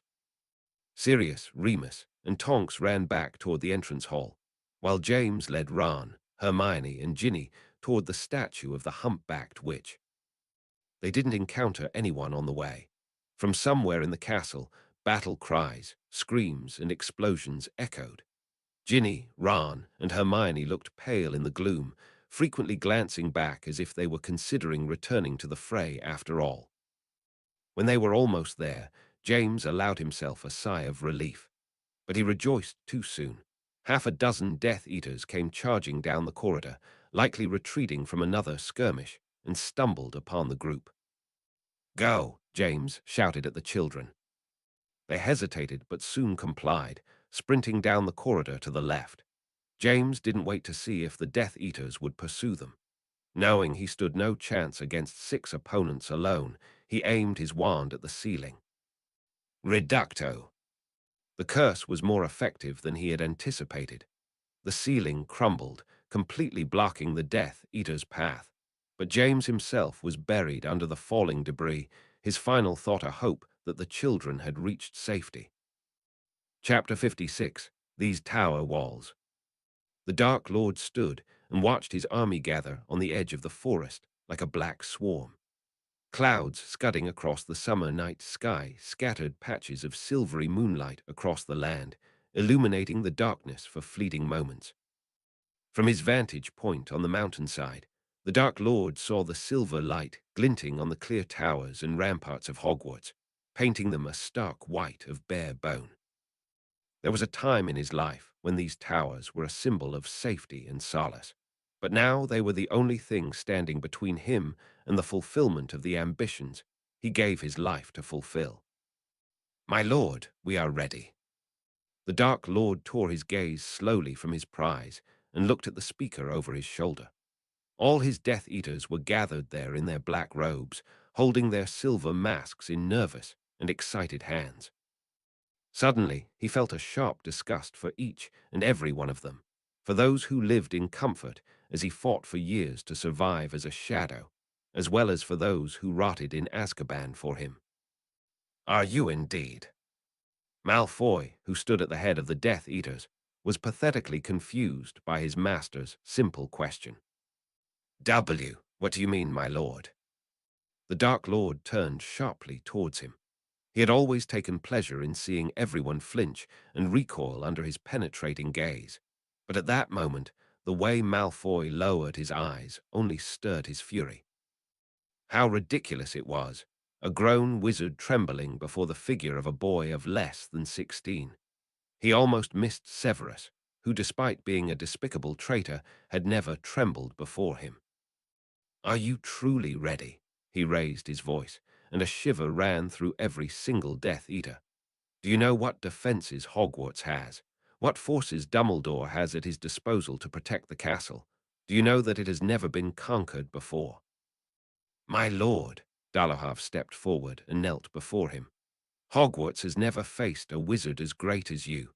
If there is a wizard who will conquer it, it will undoubtedly be the Dark Lord." The Dark Lord stopped himself from grimacing at this sycophancy.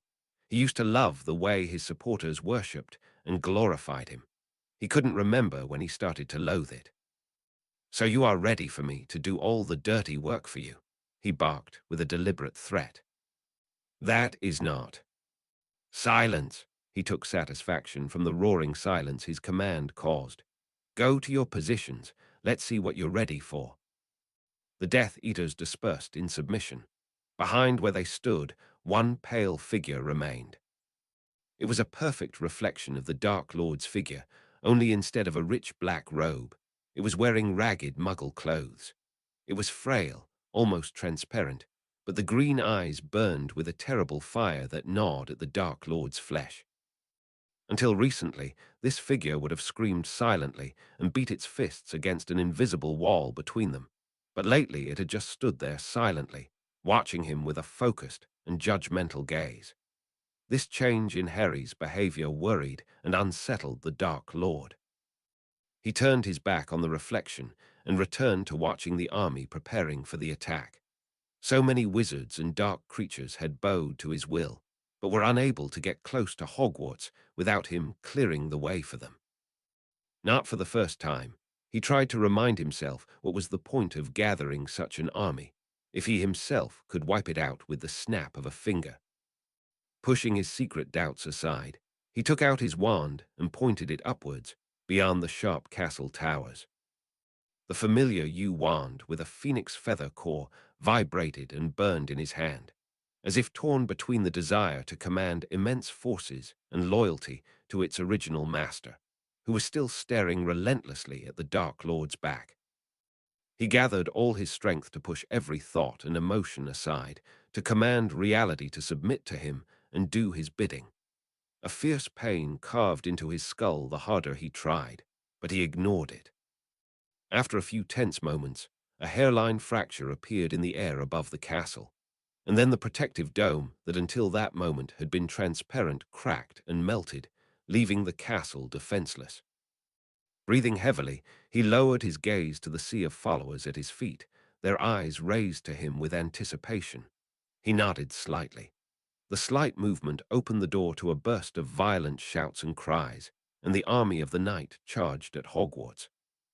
The Dark Lord summoned a high-quality broom to his hand, the same broom he had flown on the few times he had played Quidditch with Ginny, and climbed on it gracefully.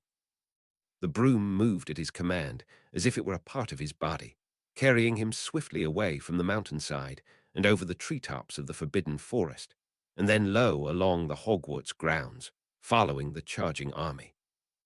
Suddenly, a squadron of centaurs galloped out of the trees to his left and crashed into a wing of vampires with unsheathed spears. The Dark Lord deviated from his path lightly, so as not to get caught in the middle of the battle, and continued on his way with disinterest. The night was filled with bright lights and the sound of huge stones breaking and falling to the ground.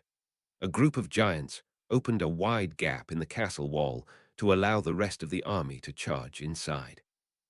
The Dark Lord gracefully slipped past one giant who fell under the barrage of curses fired at him from the defenders on the walls, slid between the stinking legs of another giant, and entered the castle grounds without interference. When he was behind the backs of the defenders on the walls, who were busy fighting the giants, he soared upwards and flew around the western wing of the castle, watching in wonder as Hogwarts' defenses dealt with his army. The stone-paved courtyard surged like waves, tripping the charging army, and in front of the entrance doors, a legion of metallic suits of armor prepared to stop anyone who managed to get past the wizards and witches defending the castle and climb the stairs to the darkened entrance hall. The thought that in a few hours this castle would be his managed to give the Dark Lord some satisfaction. A swirl of color passed him in flight, and he realized he was not hovering over the battlefield alone. His blood boiled when his eyes rested on the figure that was flying on a broomstick in front of him, taunting him. Potter. For a moment he thought his mind was deceiving him again, but he immediately realized that this was in fact Potter Sr., smiling smugly at him and flying around like an annoying insect. Determined that this time he would not escape the death he deserved, the Dark Lord leaned and launched his broom forward. Potter fled from him in a quick flight. The chase led them to the astronomy tower that jutted out like a black finger over the battlefield, where Potter suddenly turned sharply and slowed down, giving the Dark Lord the golden opportunity to curse him. Potter was thrown from the broom and landed without a sound on the top of the tower. The Dark Lord's suspicion was aroused. He hovered and landed on the top of the tower next to Potter's body, which melted into smoke the moment he got off his broom. It was a successful illusion, but still just an illusion, and the knowledge that Potter Sr. was still alive somewhere in the castle, continuing to avoid his revenge, filled the Dark Lord with fury. The voice brought him back for a moment to his school days. He scolded himself for remembering it and turned to the man who was standing behind him. No doubt he was waiting for him to take Potter's bait and get there. The Dark Lord smiled in contempt. Dumbledore looked weaker and more pathetic than ever, his robe resting loosely on his gaunt body, his grey beard and hair framing a face that was emaciated from pain. His left hand was blackened and decayed, and the Dark Lord could literally smell the curse that had caused it, as it was his handiwork. You couldn't resist the temptation of the Deathly Hallows, he accused the old headmaster. I could not, Dumbledore admitted humbly. Only Severus's skills prevented your curse from consuming me at that moment. Even he couldn't save you, the Dark Lord replied. The scent of approaching death hovered over Dumbledore like a swarm of insects. So, is this your last wish, Dumbledore, to die in battle? Or did you come to convince me that we can end this war and resolve our differences peacefully? No, Tom, Dumbledore replied calmly. The time to end this pointless conflict peacefully has long passed. You have spilt too much blood. So you came to punish me, the Dark Lord mocked in a high voice, struggling to hide his surprise at the headmaster's uncompromising answer. You came to kill me. You know that if you kill me, the boy will also die. Dumbledore just took out his wand with an expression of grief, a wand as long and white as bone. The Dark Lord licked his lips greedily. He knew what wand that was. Dumbledore's curse washed over the top of the tower in a fierce purple light, almost catching the Dark Lord off guard. He deflected the curse from its path, not without effort. To himself, he was willing to admit that he had not expected such a violent attack from the old headmaster. They had never fought before, but the Dark Lord knew he should be extremely wary of the other wizard's powers. The night was lit up in shades of purple, red, and green as they battled, each fighting for dominance over the reality they both existed in. Magic crackled in the air like lightning, and the air became thin, as if an immense fire was sucking up all of the oxygen. Smoke that billowed from a fire that had started somewhere at the foot of the tower hovered over the two like storm clouds. The stones that paved the roof of the tower began to crack, as if under a heavy weight. The Dark Lord was barely able to see his rival through the smoke and darkness, and that unsettled him. He wanted to see him tired of their battle weakened, but all he knew for sure was that neither of them was backing down from the attack, and that he himself was demanding more and more of his own strength to push Dumbledore back. Hot, thick blood trickled onto his lips, and a dull, familiar pain in his head made it clear to him that he was overexerting his new body with powers that were too great for it. Anger and fear began to unsettle him. It was impossible that with all his powers, Dumbledore could be stronger than him. But just then, Dumbledore's onslaught suddenly stopped. The Dark Lord narrowed his eyes against the stinging smoke and managed to see the man standing in the same place as before, a little more hunched over than at the beginning of the battle. He summoned a gust of wind to disperse the smoke, and the waning moonlight illuminated Dumbledore's shrunken figure, who was using all his remaining strength to continue standing on his fragile legs. The Dark Lord was flooded with a feeling of victory. He wanted to say something, words of triumph that would seal Dumbledore's fate, but he realized that he was breathing heavily. The battle had demanded more strength from him than he had expected. "I wish you would find peace, Tom," Dumbledore said, with a calmness that made the Dark Lord's blood boil. "I know how much you fear death. I am sorry that this fear made you do all that you have done. There is no need to be afraid. In death, those who loved us." The Dark Lord didn't wait to hear the preaching of the man who had been his teacher. He raised his wand in rage. Avada Kedavra. The green jet rushed at the speed of light towards Dumbledore and met a white ray of light that Dumbledore had cast. But this spell did not block or deflect the killing curse from its path. It seemed to suck it in faster towards Dumbledore, straight towards the ancient white wand in his hand. "What are you doing?" the Dark Lord screamed. It seemed that the whole world was thundering around them.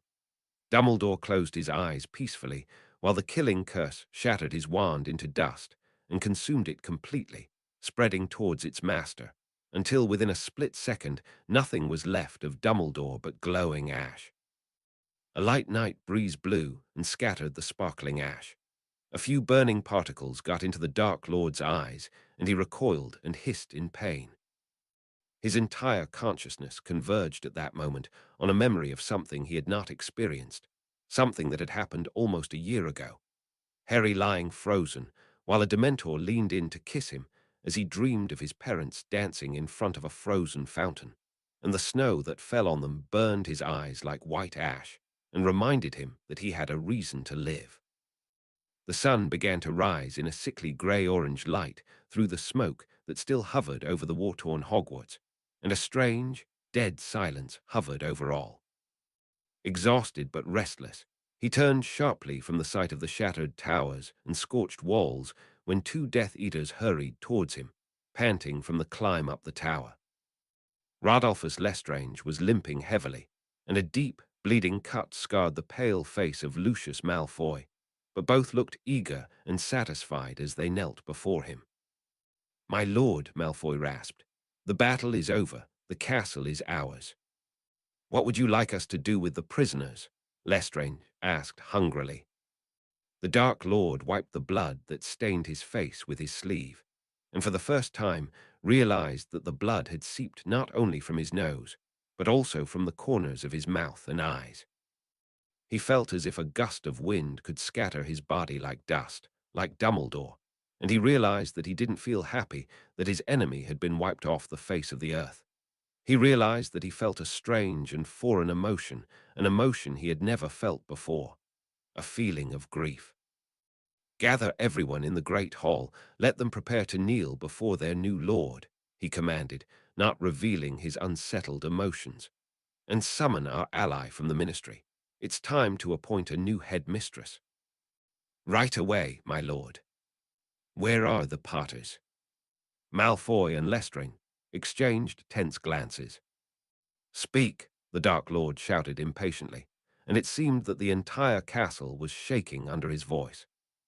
"They are not among the prisoners, my lord," Malfoy stammered with his head bowed. "Then find them," the Dark Lord screamed.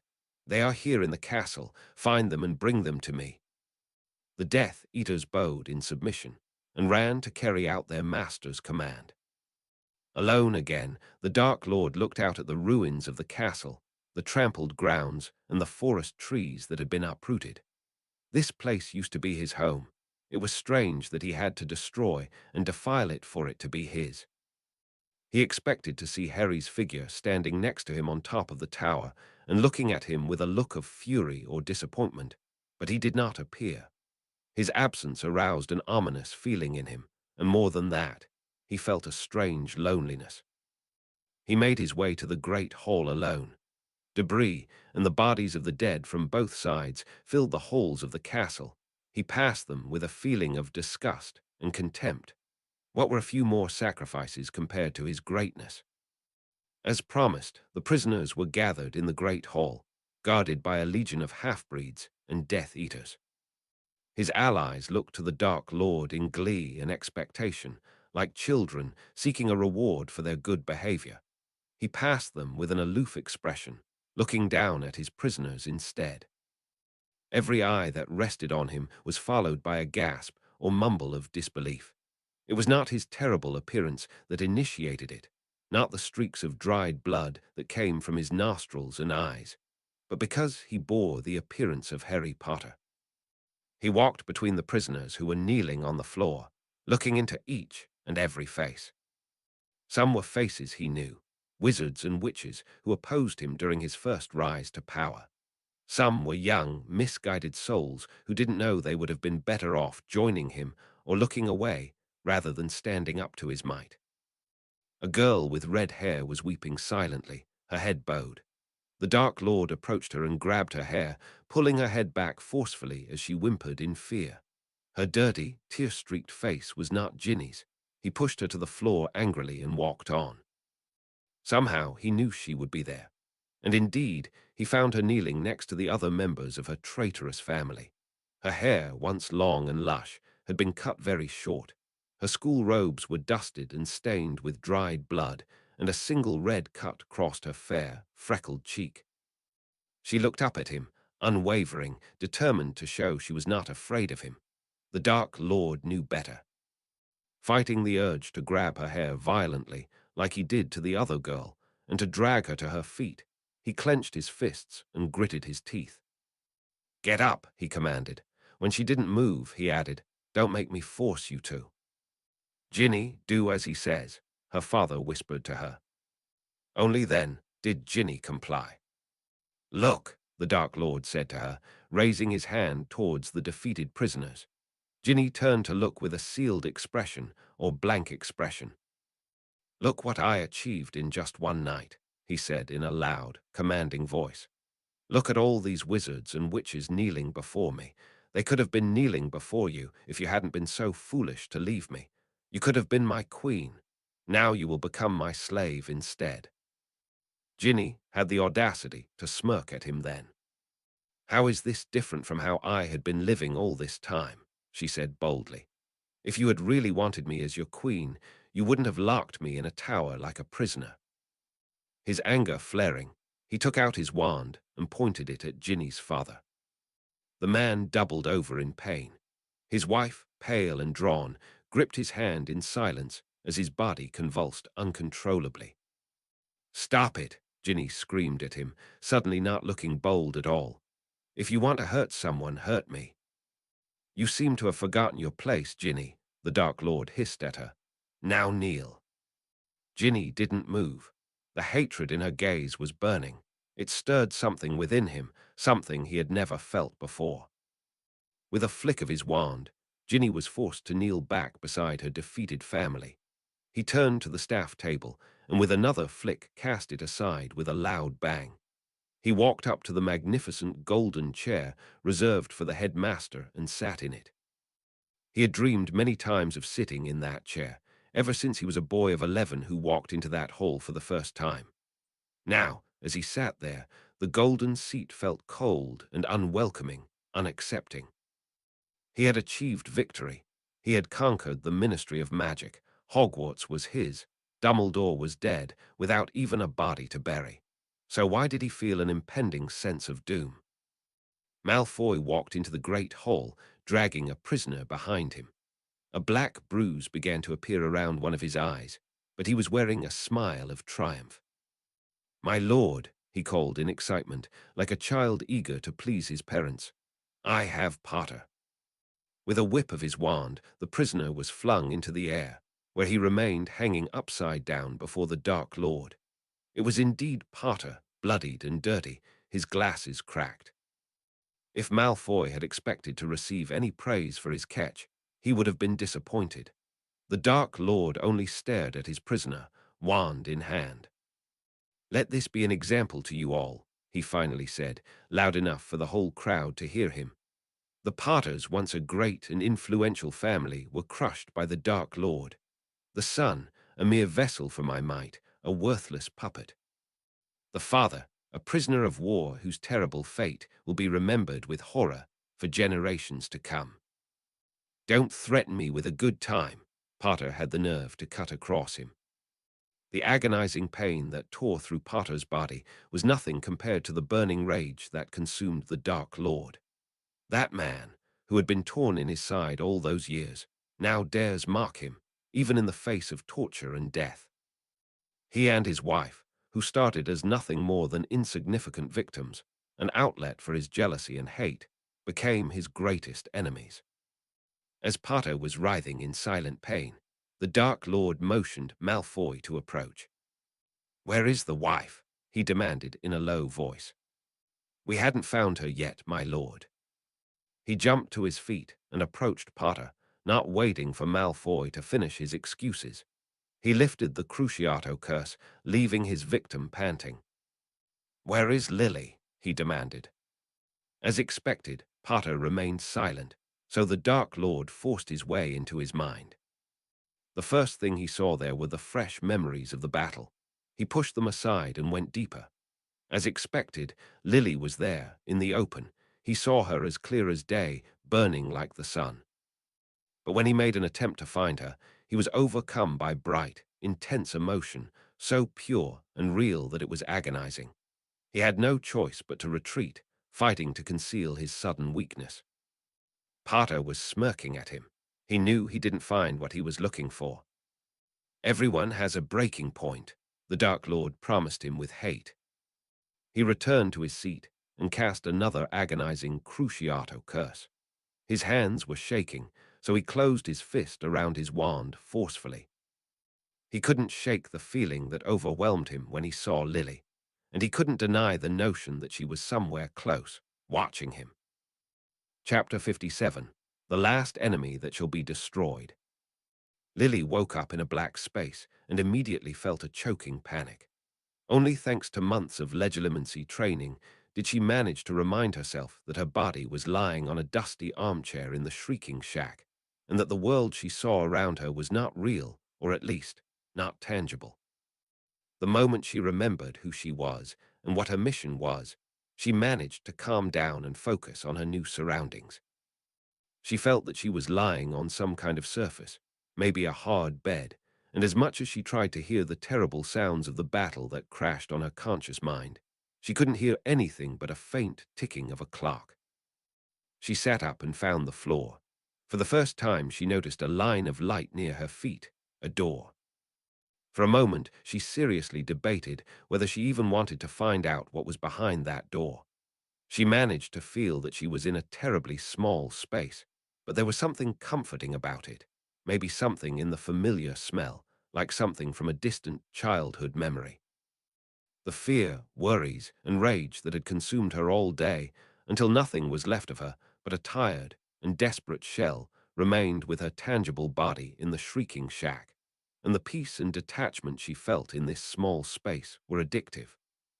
The door in front of her opened with a creak, filling the space with dazzling daylight, as if there was someone there who wanted her to move on. She realized that she was in what looked like a cupboard under the stairs, which contained a narrow bed, a single lamp, and a rickety shelf on which a few broken toy soldiers stood. She examined one of them with a feeling of sadness before getting up.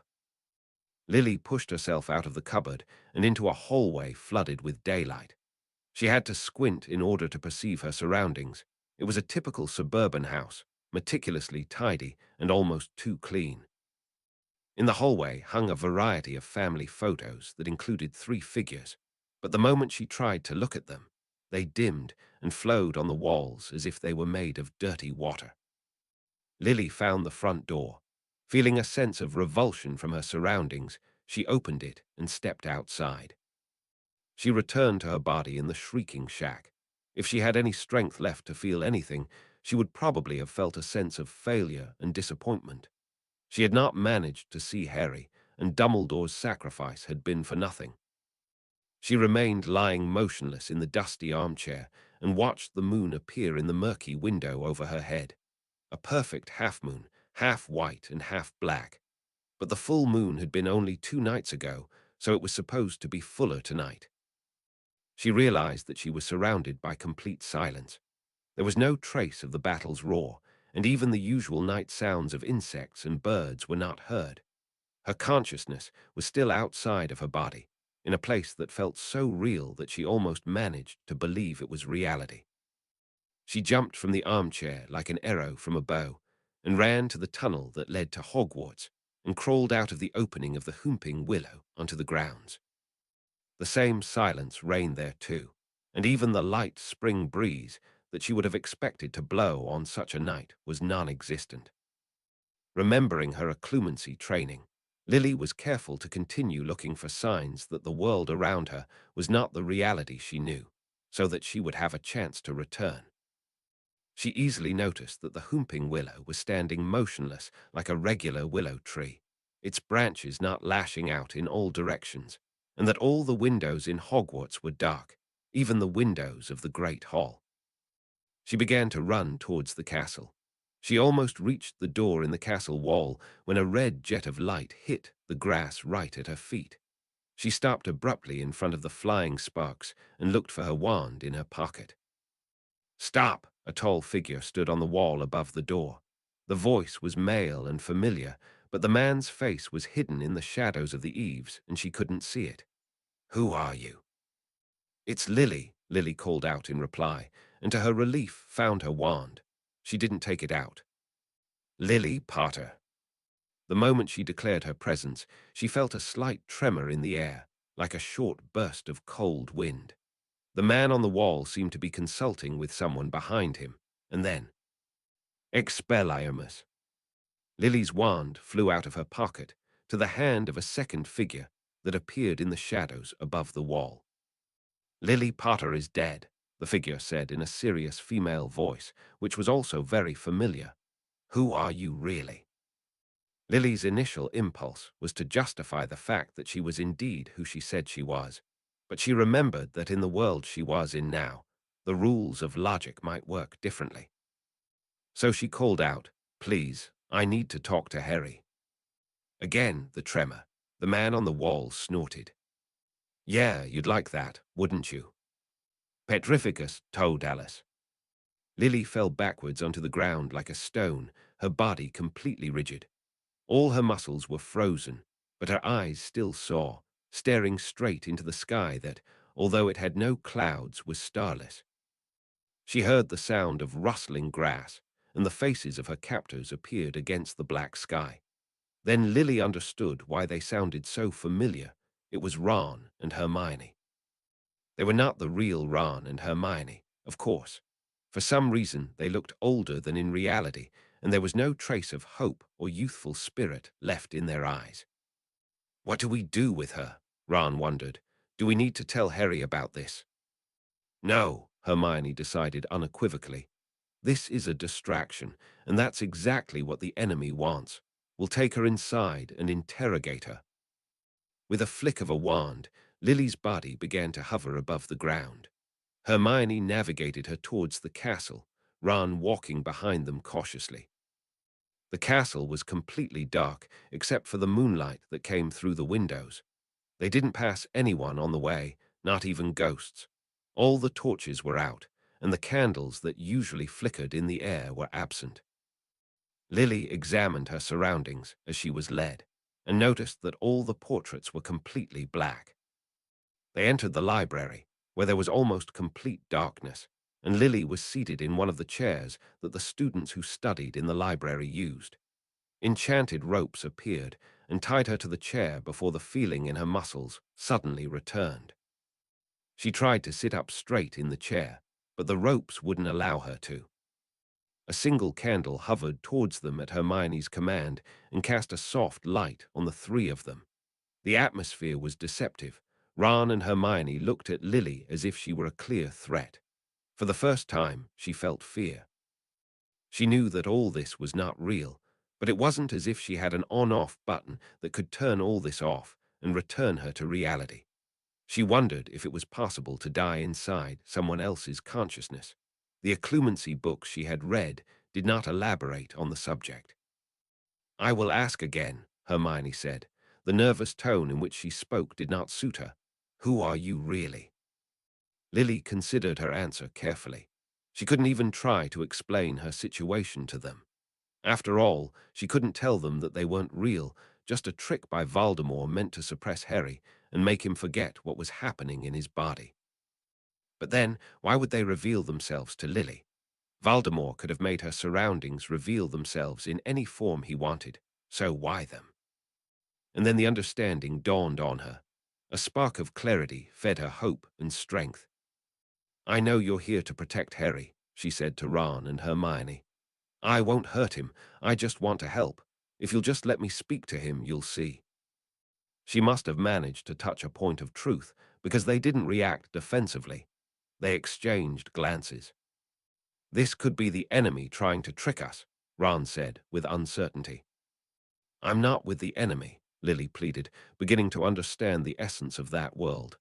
"I can help Harry fight him. That's what he's doing now, isn't it? He's fighting him with everything he's got, isn't he? Please let me help." She didn't know if it was thanks to the words she said or thanks to her determined and sincere intention, but the two of them were convinced. It was clearly evident. The candle's light became brighter, and the whole environment felt less threatening. Ron and Hermione led her out of the library by walking, while she was still bound. After a few minutes of walking, she understood exactly where they were going. And indeed, after a few more minutes, they reached the entrance behind the portrait of the fat lady, which was wide open.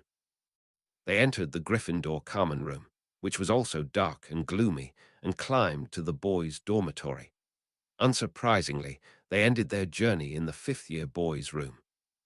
The emotion that overcame Lily when she entered the room was so sudden and strong that she felt her skin heat up and glow like an incandescent light bulb, shedding a glimmer of light in the dark space. The ropes that had bound her melted from the heat and disappeared. All the windows in the room were covered with curtains.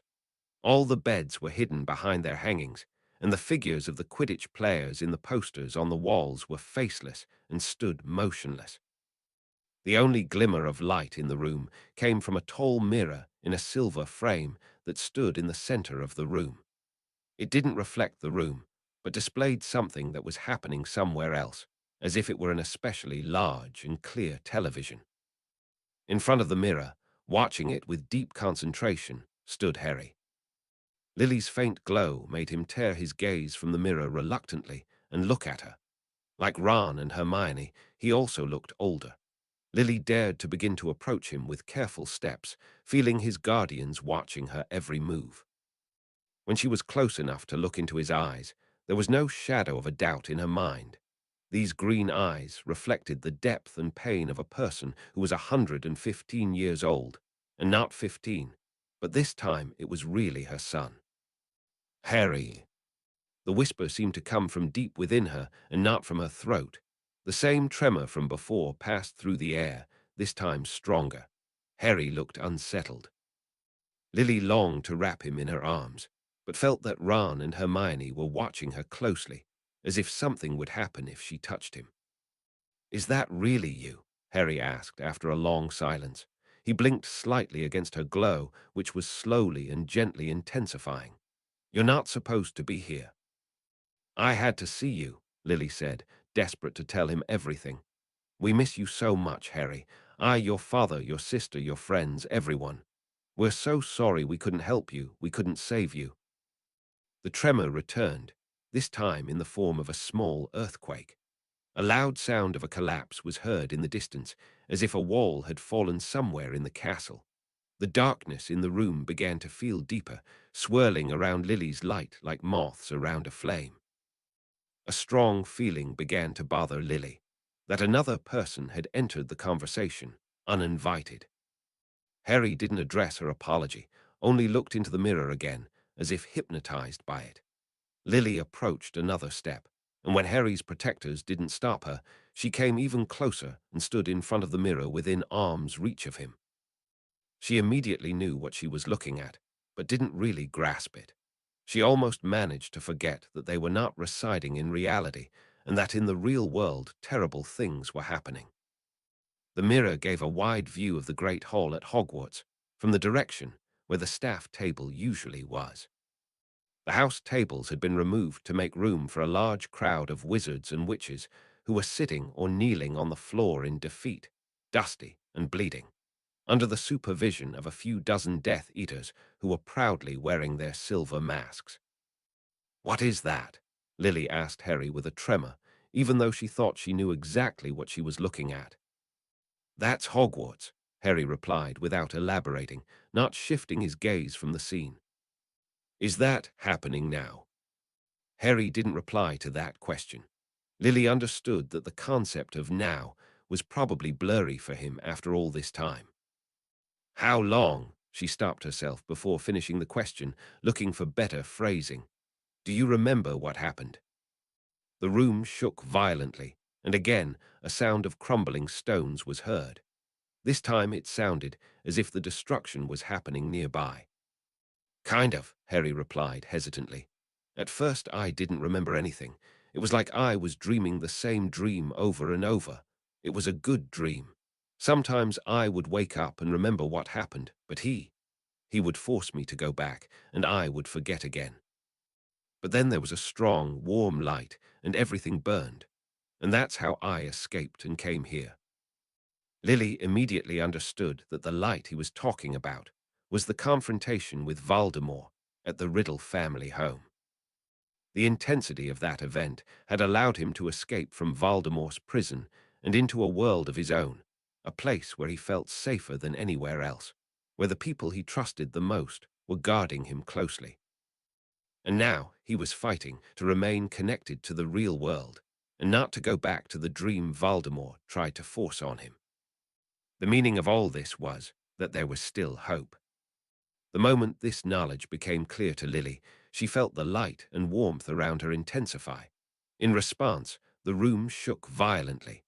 The walls cracked with a terrible noise and collapsed. Lily tried to scream, but she had no voice. The room collapsed in on itself, and she fell through the floor. She woke up in a fright on a hard surface. She realized that she had returned to the cupboard under the stairs where she had visited before. She sat up. The space was lit by a single bulb that dangled from the ceiling, and Harry was sitting at the foot of the bed, staring at the wall. The feeling in the space was clearly different from the castle where they had been before, and Lily knew beyond any doubt that Voldemort was trying to push them deeper into worlds from which Harry would not be able to escape. "Where are we?" Lily asked her son. The panic of the collapsing castle and the fall were replaced by a feeling of choking hopelessness, and she knew it was no coincidence. "The cupboard under the stairs," Harry replied without looking at her. "It was my room when I lived with the Dursleys, at least until I got the letter from Hogwarts." For some reason, this fact didn't surprise her. The first time she visited there, she had already understood it herself. She just didn't want to accept it. Not knowing how to express her guilt and pain in words, she placed her hand on her son's shoulder. He was as cold as ice, but the little warmth that she still had passed to him through her hand and began to warm him. The effect on him was immediate. He looked less distant, more alive, and his apathy began to give way to other emotions. The change in him affected Lily back. She felt her warmth intensifying and her despair dissipating again. "Are you ready to move on?" she asked him after they had sat like that for a while. There was no meaning to time in the place where they were, so it could have been seconds or years. "No," was Harry's answer. Lily tightened her grip on his shoulder. The warmth continued to flow into him, but it seemed to only affect him up to a certain level. She couldn't take the pain from him, no matter how much she wanted to. 1,000 thoughts and words raced through her mind. She wanted to tell Harry that the cupboard under the stairs wasn't real, that it had happened in the past, that Harry shouldn't let Voldemort steal his life from him, no matter how real his despair felt now. But before she could express any of it in words, she looked up and realized that Harry hadn't just been staring at the wall all this time. The silver mirror. Now she understood that it was the same mirror that Voldemort had used more than once, was now standing inside the cupboard, still reflecting what was happening at Hogwarts. Lily watched what was happening from a distance, not really internalizing the terrible sights she was seeing. She clearly saw Lucius Malfoy walking among the defeated wizards and witches, looking worn out but pleased. With an enchanted rope that he commanded through his wand, he dragged another person on the floor. He stopped right in front of the mirror and flicked his wand. The person he was dragging cruelly was lifted into the air and remained hanging upside down limply. His face was covered in blood and his glasses were shattered. Lily's whole essence shivered when she recognized James. "He wants to kill him," Harry told her distantly, staring at the scene. "But he won't do it yet. He wants to make an example of him, of what happens to anyone who tries to resist him, and he's afraid because they didn't find you." Lily got up from the bed and stood between Harry and the mirror. "Harry, if there is any hope left to stop him, only you can do it," she told him with determination. "I understand that it must have been terrible to be here all this time, to see all the things he does and not be able to do anything about it. But I think I can help you now. We have to at least try. Harry, you have to get up."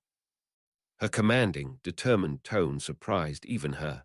After all, a short time ago she had been ready to give up everything and let the darkness win. But at the same time, she knew that she wasn't lying to herself or to Harry. There was still hope. Harry didn't stir. Disappear emitted from him the form of thick, black smoke. Lily steeled herself against the infecting emotion, knowing that she was the only one who could save Harry now. "Harry, please." "Don't you get it?" he burst with sudden anger, looking up to her with an uncompromising gaze. "All this is my fault. If I hadn't been born, Voldemort would have never become this powerful. It was my blood that brought him back. It's my magic that he's using to torment and kill all these people. The only way to stop him is for me to die, but he wouldn't let me." Lily's whole being shivered and ached at these words. She thought about the things Dumbledore said to her in the devastating conversation they had before the battle. She kneeled before Harry and clasped his hands. "You know I'm right," he said steadily, as if her thoughts and memories were laid clearly before him. "You know that as long as I live, he will also exist." Burning tears of fire started to fall from Lily's eyes. "I don't care about him," she choked. "I don't care if he destroys the whole world. All I care about is you, us, our family. Please, Harry, I don't want to lose you again." "Don't be sad," Harry continued to say in an even tone. "You of all people know that there are fates worse than death. Honestly, I'd rather die than let Voldemort hurt one more person." Lily sobbed. The cupboard under the stairs blew away, and again the floor fell away from under their feet. They appeared in the entrance hall of a very large and old house. Oil lamps flickered against the walls, and outside the windows raged a terrible blizzard that threatened to bring the house down completely. "I've been here before," Lily managed to say. "I think this is the orphanage where Voldemort grew up. This is where I came the last time I tried to find you, but it was a trap. I think he's pushing us farther away." "No, we're getting closer to the surface," Harry said knowingly. He approached one of the windows, which was actually the same silver mirror, and looked outside. Lily joined him and looked out. They could still see the great hall, but now everything was closer and less clear, as if they were seeing the world directly through the eyes of another person. James was still hanging upside down in the air, bleeding. Only now his limbs moved in short, sharp movements of pain, and Lily knew without a doubt that he was under the Cruciatus curse. She was overwhelmed by a real, physical fear for her husband's fate. She was seized by a panic when the sight in front of her shook violently. Harry hit the mirror with his fist. A thin crack appeared in the glass. "Stop!" he shouted and hit the mirror again. The crack deepened. "Enough!" a shrill voice screamed and shook the room. A horrifying creature appeared in the center of the room. It was thin, its skin blackened and shrunken, completely bald. It had almost no facial features except for a thin mouth, slit nostrils like a snake's, and blood-red, slit eyes. It was terrifying, but the initial fear it aroused was immediately replaced by pity. Somehow Lily knew that under all the masks and magic, this was what Voldemort really looked like.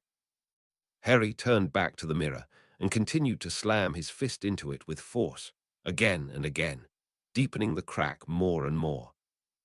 Voldemort's distorted body suddenly stretched and became that of a snake. He lunged at them, fast as a whip, ready to bite. Lily jumped in his way, her hands raised, not knowing what was about to happen, but ready to sacrifice herself to give Harry a chance. The mirror shattered with a deafening sound, pushing the three of them forward in a barrage of glowing shards. Voldemort's snake-like body was thrown back and immediately twisted and changed again, swelling and growing before their eyes, more and more, until it was so huge that its scaly back rubbed against the ceiling and its body filled the entire room.